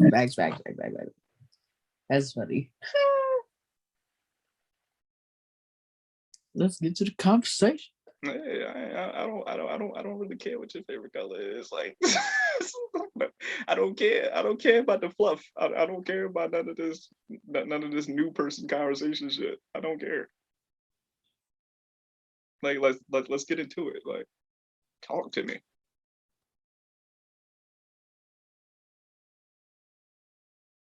You're not talking to me. Yeah, because okay, well, you can't say something like that and then think that I'm not about to think. Like, it's hard. But you I gotta think of my words if I say it next. Say it again. Yeah. What I just said? Yeah. That I don't care about the newness of conversations. the newness of conversation. Not that part, but I understood. I understood that heavily. I know that awkward stage. I really do. Like that's I the don't. worst shit. I lied to you just now. I do not know that. You don't understand that? I don't know it. You don't know it. I vibe with everybody. I switch up my characters. I'm a Gemini. It's easy. Jeez. You know all sides of me, but not all sides of me. But you know the majority. For sure. Huh? I said for sure. I get it. That communication thing is really big, bro. That does play heavily in social skills. Communication. It really, really does. And the fact that you can do both. Or verbal and nonverbal. You little smart guy, huh? He's verbal and nonverbal. No, yeah, like I mean, but again, like that's why like I don't like texting. Like oh my God. I dread texting. Like, oh my God, I hate that shit with a passion. Primarily because I can't convey the feelings that I would be able to do if I was talking to you like this or talking to you on the phone. Like, you know, like vocal inflections, tone, body language, like all that shit matters to me, like especially having a conversation, because I know what I could say to you if I could see you or if I could hear the way you react when I say certain things, especially like if you're talking to a woman or something like that, like you could say something a little, you know what I mean, if she giving you that vibe. But if I'm texting you, like she might look at this shit like, ew, nigga, what the fuck you talking about? Like, you know what I'm saying? Like, you feel me? Is that why men do that though? I don't know. Like certain men? Oh, okay. Well, that really okay. I'm just speaking about like just what I think and how I feel about just communication. Like, you know, it just be certain things you can't say or do unless it's in a environment like this, or if I'm in front of you, or if I'm on the phone with you, or if I'm on FaceTime. Like, I can't convey none of this shit with a text message. I'm bland as fuck with text messages. Like, I know. No emojis, none of that shit. But if we talking like this, like I'm basically the smiley face emoji. Like I'm smiling the whole time. Like, you know what I'm saying? All that kind of shit. It just hit different. It hit different when you able to actually talk to a person. Like, you know, like DMs is cool. Like, that's cool. You know what I mean? That's microwave to me. Like, that's something quick. Like, you know, it don't taste as good as putting the food in the oven. Like, me seeing you in person, like it don't hit the same. You feel me? It don't.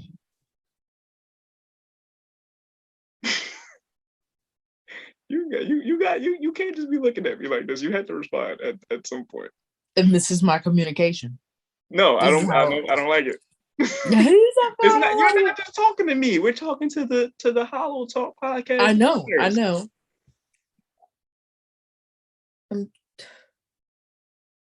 See, this is rare. I'm never at a loss for words. When I talk to you, I am, and that is my problem. You need to stop that. It's my problem. You stop talking to you. You stop talking to me. No. Stop not saying words to me when I say words. Okay, stop not saying words to me. I don't know what to say. I don't know what to say. Like, it really got me at a loss for words sometimes, and now I'm just like. Okay. So I have to force you to talk. Okay. So do you feel like you are good at communication, whether it's verbal or non-verbal?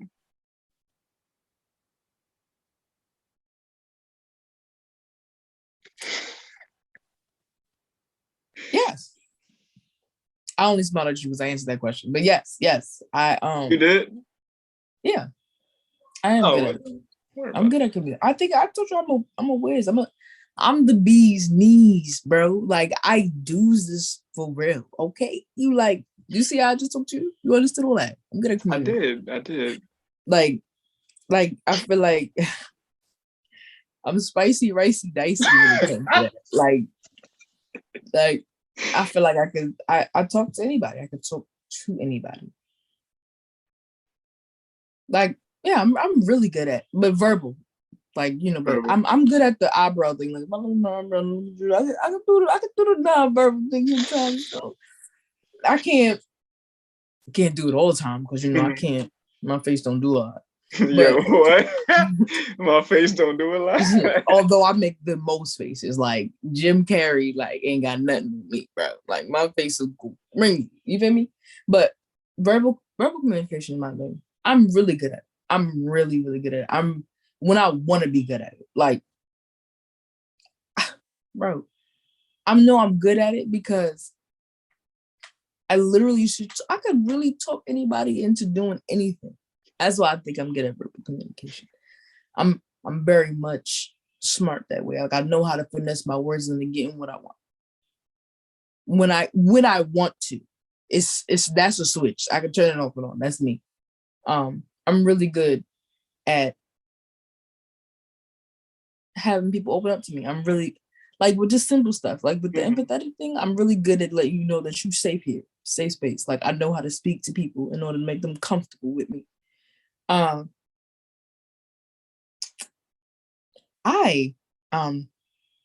kind of think I should be selling cars, cause or anything, right? Anything of that matter, because I think I'm really good at talking people into like getting things they don't need. I used to sell expired chocolate bars in high school to kids, bro. Like, how was I selling food out of my crib to y'all? Like, how was I doing that? Like, yeah, like I think I'm. That's why I say like I really had skills, and people really think I don't, but like I really do. Cause I had teachers buying stuff for me, bro. That's how I knew I was spicy, right? That's the things I was saying, bro. Like, I've gotten out of so much stuff. Oh, please. I'm not gonna bring up too many bad moments, but I've gotten out a lot of bad situations with just talking through it. I want to bring up a moment, but I think my dad is walking around, but I really don't care.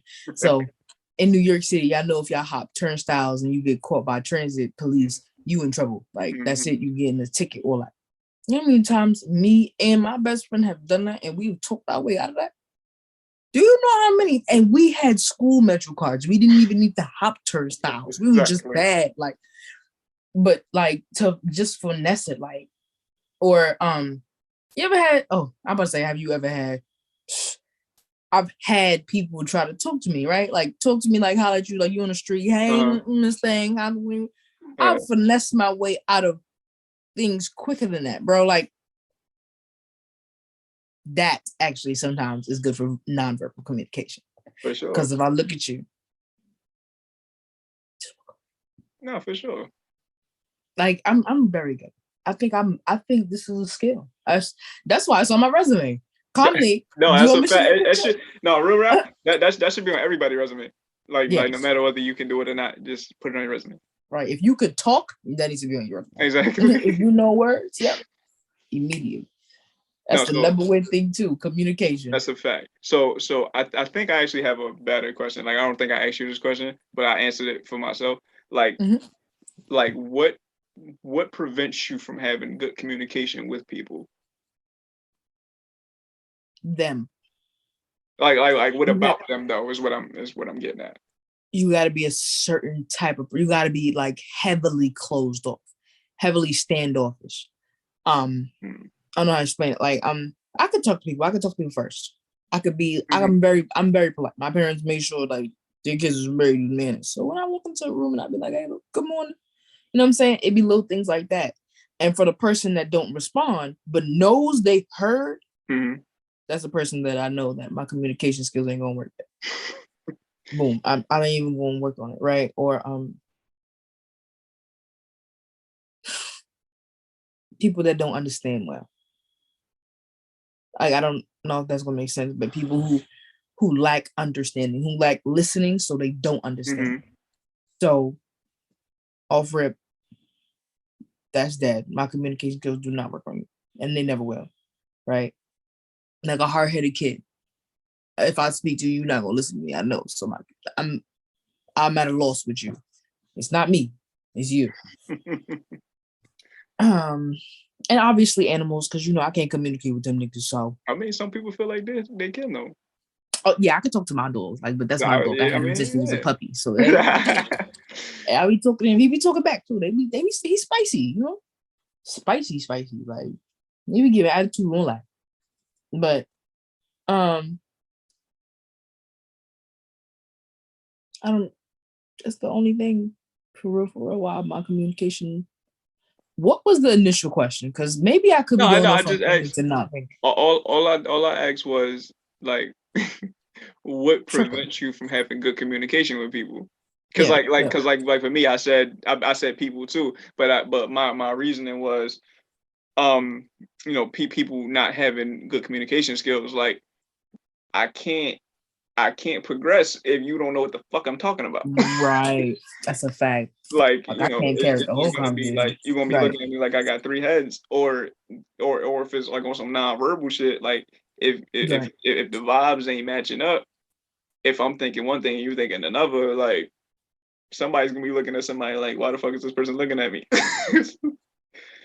So like that was like the thing for me as to what makes it difficult to have communication, and just the fact that everybody's not as open and comfortable with communicating as I am. Mhm. Like I don't, if I feel like if I feel comfortable enough to approach you, or to allow you to approach me with conversation, then I don't mind having more dialogue with you if it's good dialogue.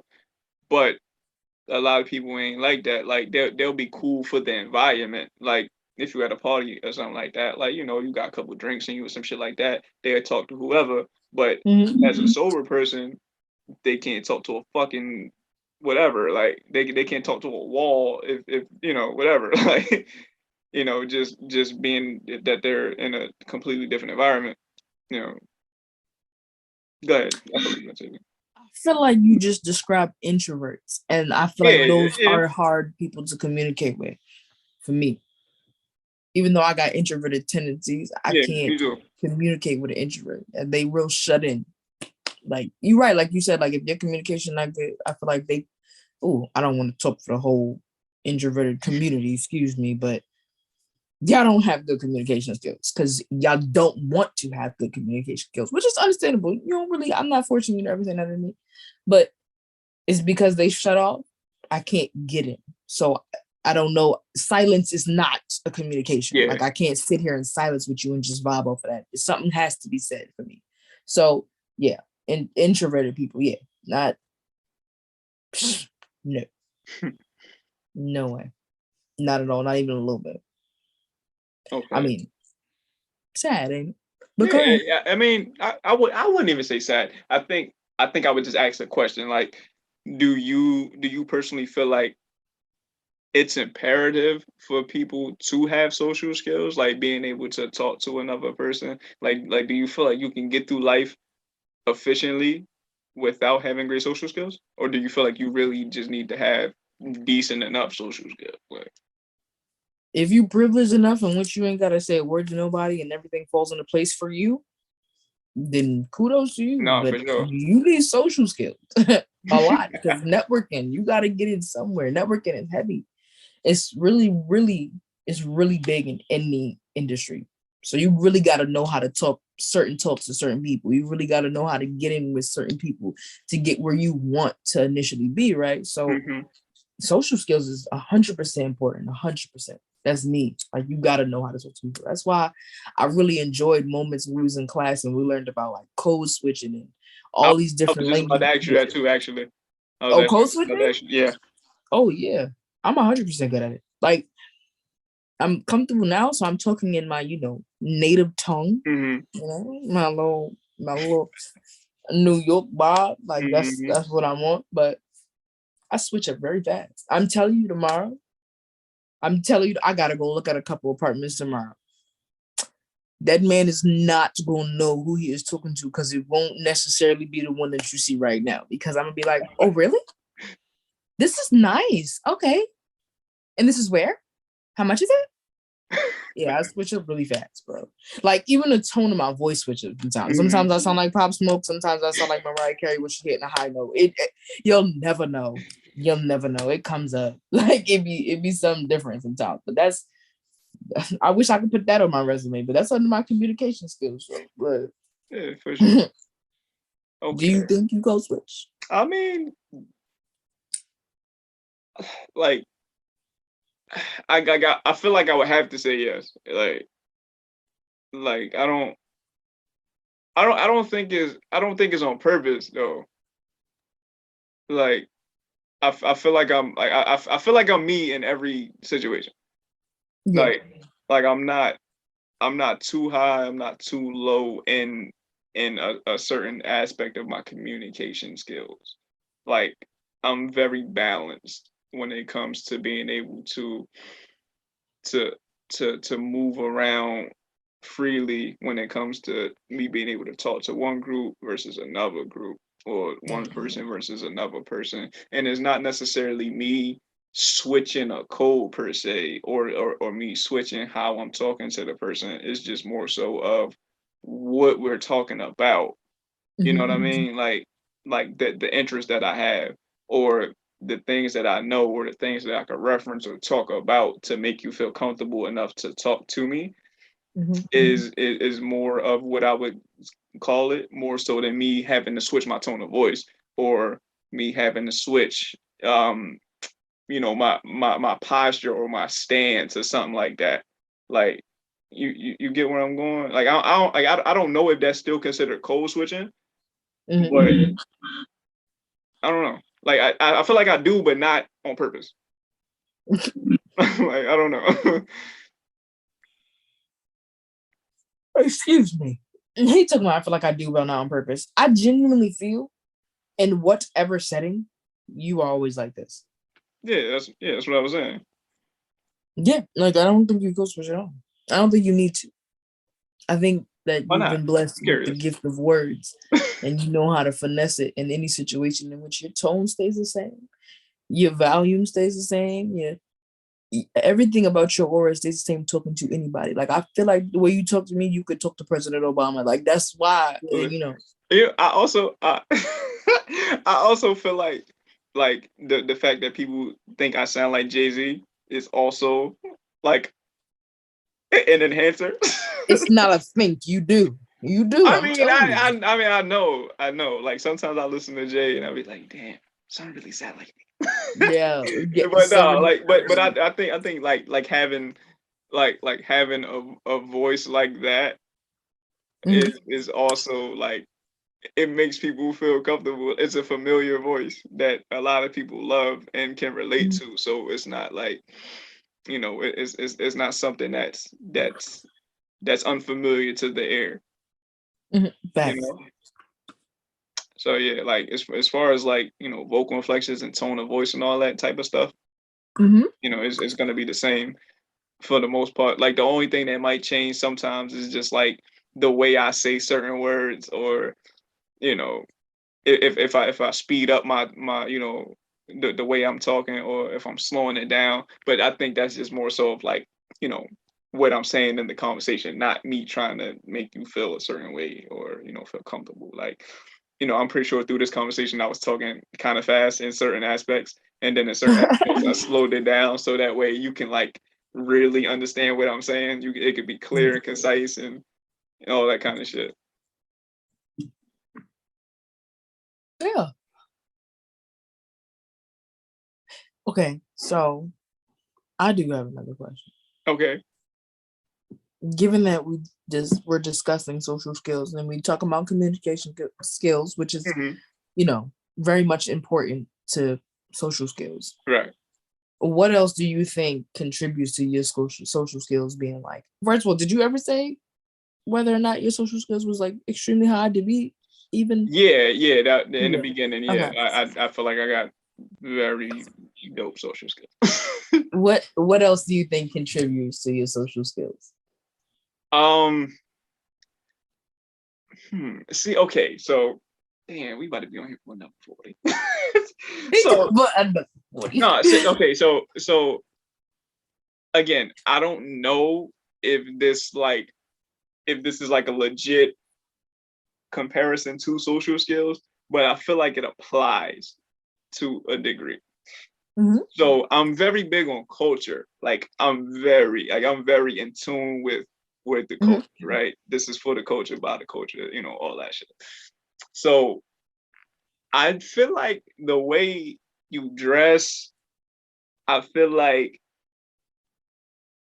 the your interest, like the music you listen to, the movies you like, the TV shows you like, the athletes you like, the sports teams you like, all of that contributes to social skills.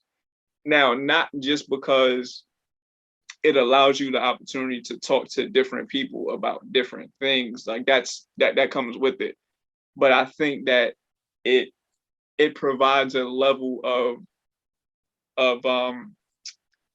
what word do I want to use? Like it provides a level of confidence in others to come and talk to you about certain things, or they feel comfortable enough to stay engaged in conversation with you. Now, like I said, I don't know if that's a direct correlation with social skills, but I do feel like it directly applies. It does. And I thought I had a word in mind, but maybe I'm tripping out. But damn,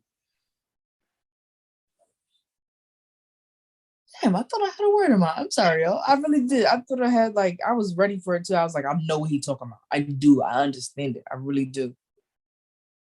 And that's how my brain works. I mean, okay, so like I guess the words that come to mind for me is relatability, yes, or experience. Like yes, when we talked about, can you be empathetic without experience? Yes. But when it comes to communication, it puts you in a different bracket. It puts you in a different stratosphere if you're able to relate to what the fuck I'm talking about. Like if if I'm interested in Harry Potter, right? And the person standing over here is also interested in Harry Potter, I'm gonna talk to the person that's interested in Harry Potter, not the nigga that's not. You feel me? Like that like affects the ability to be social. Mm-hmm. It does. What your interests, what people can see, like in front, like I said, how you dress, things like that. Your confidence, your lack of confidence, all of those things to me influences your social skills and your ability to communicate or have people communicate with you. Yes. 100%. 100. 100. Okay. That's dope. Yeah. That experience is something, because I know I relate more people with the same experiences. Like I know that's why we get along. And then I have a strange relationship with my sisters. Like that's why we get along. I don't got a lot of friends. So I can't really explain that, but I get along with a lot of people because I get into enough that I know enough. I gain enough information on different things that I can relate with others, like you said. And I know that you do that for sure. Absolutely. I know, you know a lot more than most of the people within the field that you be learning about. That's why I just be like, I'm surprised you're really not even me too. It's crazy, right? Yeah, crazy. we gonna manifest that. Yeah. We're gonna get there. The content is king. So I feel like this whole conversation is super A1. Like for the people that's gonna listen to it, this shit is super A1. But what was I about to say to you? Oh, why don't you feel like you have a lot of friends? Is that like a choice thing, or is that it's a choice? Okay? It's a choice. Yeah. We don't even gotta give it. It's a choice. I am a friend to everyone else is not a that's a friend to me. That's it. Okay. Let's see. Do you feel like that's because of you feeling a certain way about people, or do you feel like that's people feeling a way about you? You're not about to get me into that. Nah, You're yes not I about to am. sit Yes I here am. and get Yes I into am. that. Yes I You're am. Let's not about go. to get into that. That's no. I don't know how to explain. I'm hard to understand. Why do you So feel like that? damn, Yeah, come on, let's go. Like immediately. I ain't bullshitting. Let's I don't go. feel like that. I have great and this is why I got great social skills, right? Because I'm a very understanding person. Mm-hmm. Because people don't understand me. I'm not the easiest to understand, nor am I the easiest to to be understood. It takes a lot for someone to really get close enough, for me, allow you to get close enough to understand me. That's one. So that's why I don't have a lot of friends, because you could tell which ones is just here for the benefit of what I can give them, Right. or whatever. So that's why I don't have a lot of friends, because a lot of people can't do shit for me. It's not, my friendship is not beneficial all the time of what you can give me, but a lot of people can't even give me mental stimulation. So no, thank you. So like I said, I'm hard to understand. People don't fight to understand me, but I fight to understand others. So that there is why I'm very good at being social, because I'm gonna Mm-hmm. always ask questions. I'm gonna always try to understand. People love a motherfucker that's understanding, because then you in it. Like, you always gonna be on top of the things that you gonna be on top of, right? Mm-hmm. And then I'm always listening. I'm very good at listening. I like to listen because I like tea. Everything is tea. That's how I think about it. Everything is tea. Everything is new information that I did not know. So that's one. Um, that's it for the most part. That's why I don't feel like I got all the friends. It's not nothing bad. It really is a choice. Like, I choose to close myself off to see who's going to try hard enough to get to know me and understand me. Yeah. That's why. Um, even then, even when you get close enough, it's not a lot of people understand even the top layer. So that's when I know I'm like, we could be cool, but we ain't that. No, for sure. Like how me and you are, I ain't Mm-hmm. gonna have a lot of friendship like this. Like how me and my best friend was, I ain't never gonna have another friendship like that. Um, how me and my sisters are, I ain't never gonna get no love like that, bro. No disrespect, my parents really don't understand me, so that's why we in their relationship not as close as they Will think Smith told it you is. in Hmm? 1987, 88, parents just don't understand. That they don't. He was 89, right. whatever year it Parents just don't was. understand. They don't, and it's all right. I don't get tight. I don't trip. It's just we cool. That's really how I rock. Like, it's nothing bad. If the friendship grows into something different, and I feel like, now I see you trying to understand, it's that. But it's not nothing crazy. Okay, so kind of talking Mhm. about like kind of referencing like the parents thing, right? Uh, Um, do you feel like, and this is a general question, like you can answer it for yourself, but it's like a general question. Do you feel like it's important to have to have like a social relationship, as far as like being able to like talk or feel comfortable talking to your parents or elders, or like you just feel like like you really don't got to relate to them, it's more so just like people your age that's kind of going through what you going through, that that's more important to have them relate to you or be able to have social interactions with those people. that's a part of being social, because everybody not the same age.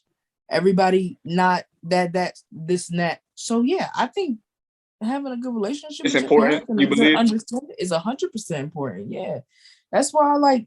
That's why a lot of kids out here be disrespecting elders, bro. It's because True. they don't have that understanding. And I said, wow, I said kids. I don't disrespect elders unless I feel disrespected heavily. For sure. I'm gonna let you slide with a couple things, but once I'm gonna knock your cane off, or you gonna fall over, bro. Like that's me. But I think it's great to have an understanding with people of all ages, especially your parents. Your parents take you into a different world. You know what I'm saying? Your parents show you different things. That's why I think I got that issue with older people. I feel like I gravitate towards older people, right? Because I got that understanding, and I like that understanding better than this understanding. And then it's just good. I think when you have a good understanding between you and your parents and good communication, a different part of you come out. A different. What part you mean? Damn, I don't know how to explain it. It's never the feeling of being fake. I feel like once you open up to your parents, y'all had that conversation, y'all on the same level of understanding and everything falls right into place. Everything comes together. Like I can't even explain it no more than that because I agree though. I agree. Yeah. Like me being someone who has that kind of relationship with my parents, like it's never not nothing I can't talk to my parents about. Like when I say never not nothing, like never not nothing. Like, female experiences, I talk to my parents about, life experiences, just my thought process, what I'm going through, my feelings, whatever the case may be. It could be about them. Like I feel this way about what y'all doing or what y'all not doing or whatever the case. Like I think that for me, having that interaction with not only my parents but just elders in general, and it don't even got to be old people. It could just be people that's older than me, like, but just people like that. People who've lived longer than me, people who've had more life experience than me, people who I feel like I can learn from. Just off the strength of that, I feel like it gives me a broader perspective of how I see life, how I see my life decisions, how I see those life decisions having certain effects, and so forth and so on. So like I said, for me, that's super duper important. It's important for all those reasons I just named. And truth be told, I really, really wish, one,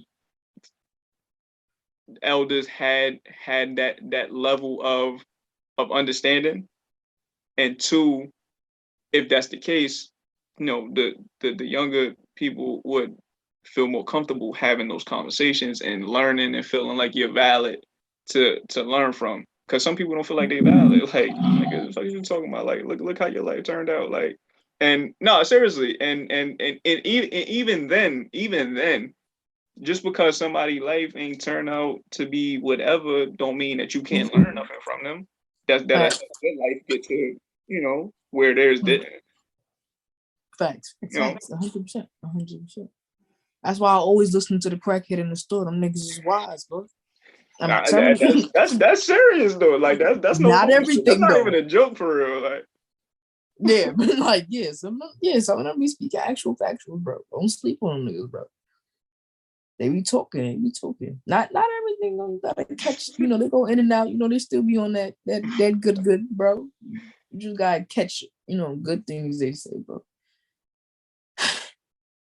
That's, you had said something just now, and I was like, you know what? What I said. I like how you said that you communicate everything with your parents. I feel like that did play a huge part in your social skills because it's not easy to talk to a parent. It's not easy to open up to a parent. It's really, really not. So when you are able to, bro, that means you are not hesitant to like speak or open up to people outside of your parents because your parents is higher level. Your parents to you is like king and queen, right? For sure. So it's like, if I could speak to the king and queen and come open and clean and have good communication with them, I could talk to any one of y'all peasants out here. So it's Absolutely. nothing. Communication will come like it's a butter on toast, bro. That shit spread easy as a motherfucker. Like I'm telling you, that's number one key. Learn how to communicate with your elders and your family. You be Gucci, bro. And I mean, not just from a kid standpoint, but from them too. Learn how to communicate with your kids. When y'all have a good communication, Mm-hmm. bro, things is always going to go smooth. When y'all have a good communication and understand, that plays a part in everybody's life. It might even improve the parents' social skills if they No, didn't we're have no. it. That's So not okay, just so real quick, right? Real quick. yeah. I also feel like me having that level of comfortableness and openness with my parents Mm-hmm. is because one, as a kid, I asked a lot of questions. Like I was always curious. No, seriously, I was just always curious about my family's history or or just their life or whatever the case.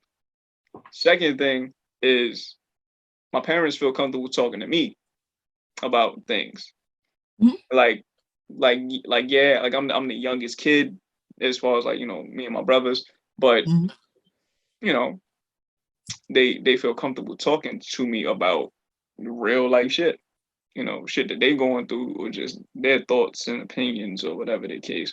And we can sit there and have a real open dialogue about things. So in tune, like in tune, I can I can also do the same. And it's my parents, so I feel comfortable enough that I like not that I won't be judged, but I would get proper advice, as to what I'm talking to them about. Mm-hmm. Like I don't really care about the judgment part per se. I just Mm-hmm. care. I just care about the empathy part. Right. Like like I got talk to my dad about something. He'd be like, "Nigga, you's an idiot," but this is how you stop being an idiot. Like, you know, So why you laughing? Ain't funny. No, because I know how pops talk and I can hear it. So it's Oh yeah, cuz crazy. Like, yeah, that's something, bro. That's okay. Well then I think that's number one step to having kids having good social skills, having good communication. That then builds their social intelligence. This is where it starts. yeah, It so started in the social house. and emotional intelligence. And you know what? Oh, and I'd say this, right? Um, so I've seen my sister try different things. You see how Mm-hmm. you ask a lot of questions? My niece and nephew, right? They ask They a ask a lot of lot of questions. Darius will not let you tell him to do something without him asking why. My sister explains why.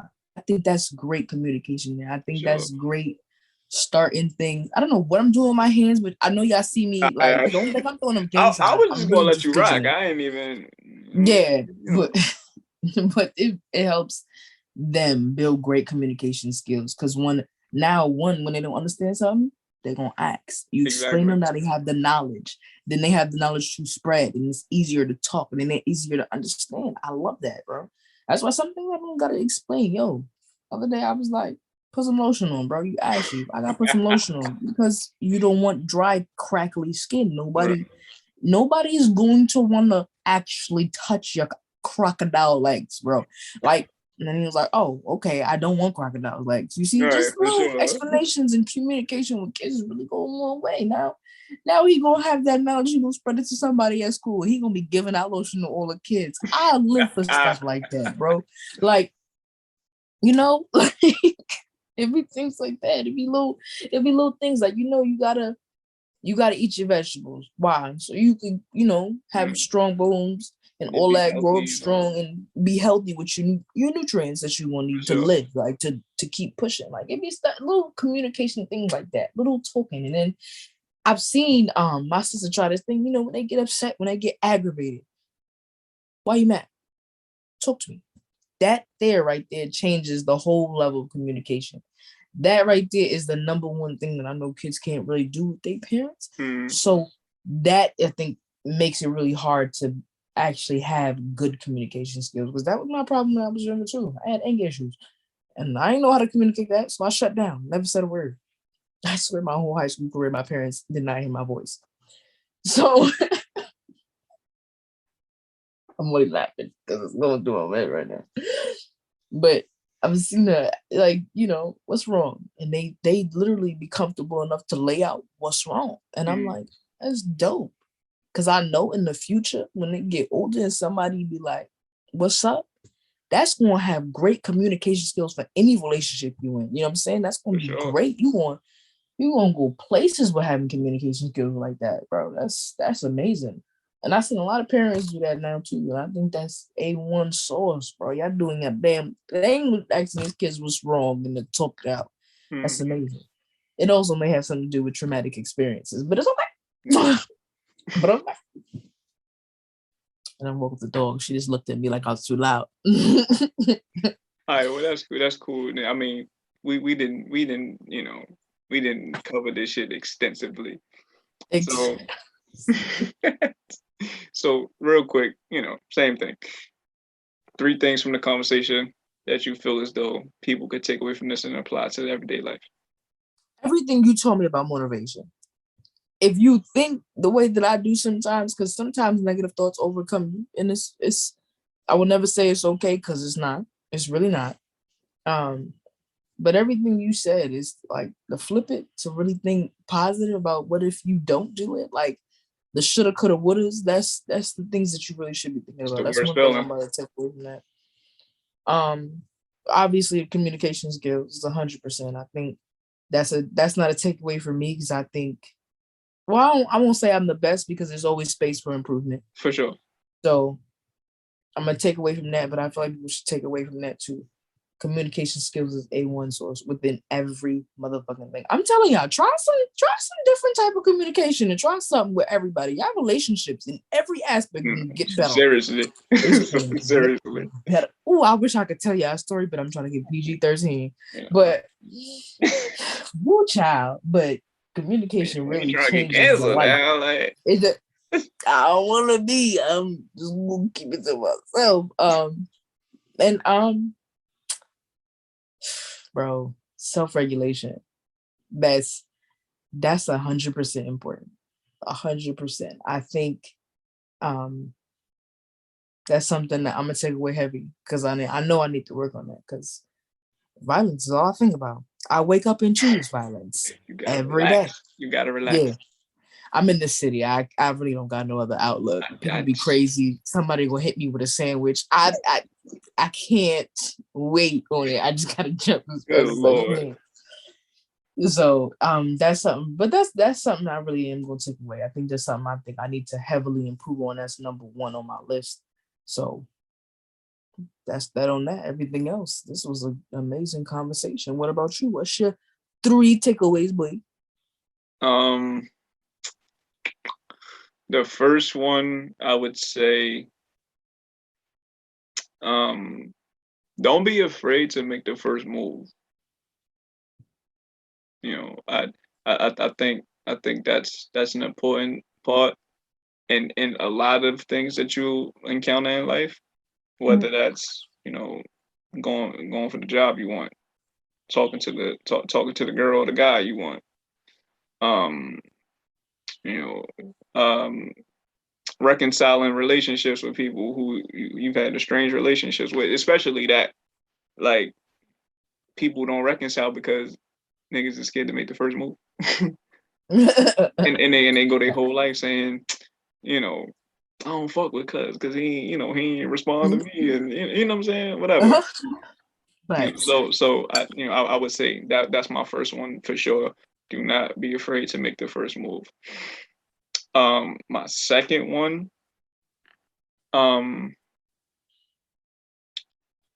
be open to communicating. Don't be afraid to talk to people. Like, don't be afraid to have people talk to you. You got to do it at some point. You can't go your whole life without talking to people. So you might as well get good at it. You might as well get good at it. Have some fun with it. Enjoy it. You'll make a lot of great friends. You'll meet a lot of good people. Have fun with it. And my third thing, even if you don't understand, try to be understanding. Ooh. I know it was a bar, right? Yeah. Yeah. Ooh. No, yeah. No, those are my three. I feel like that's pretty, pretty simple, pretty, decent advice. Um, Other than that, everything else we said, those are just my three highlights. I like that. It's crazy how neither one of us said anything about being empathetic. I just said that, kinda. Like, even if you don't understand, try to be understanding. That's sympathetic. I mean, tomato. No, I feel you. Okay. Anything else you want to add before officially wrap up? Every day is an opportunity to improve your social intelligence. Every day. Everything is always going to help you improve it. Social and emotional intelligence. Both of them. Social and emotional. Oh, wow. Social and emotional intelligence. Mm-hmm. Oof. Sheesh. And you ain't never going to reach the peak of it. Ain't never no top part. It's always. Definitely ain't no end game at all. Although I think I'm the bee's knees. I know I gotta improve, So, like, yeah.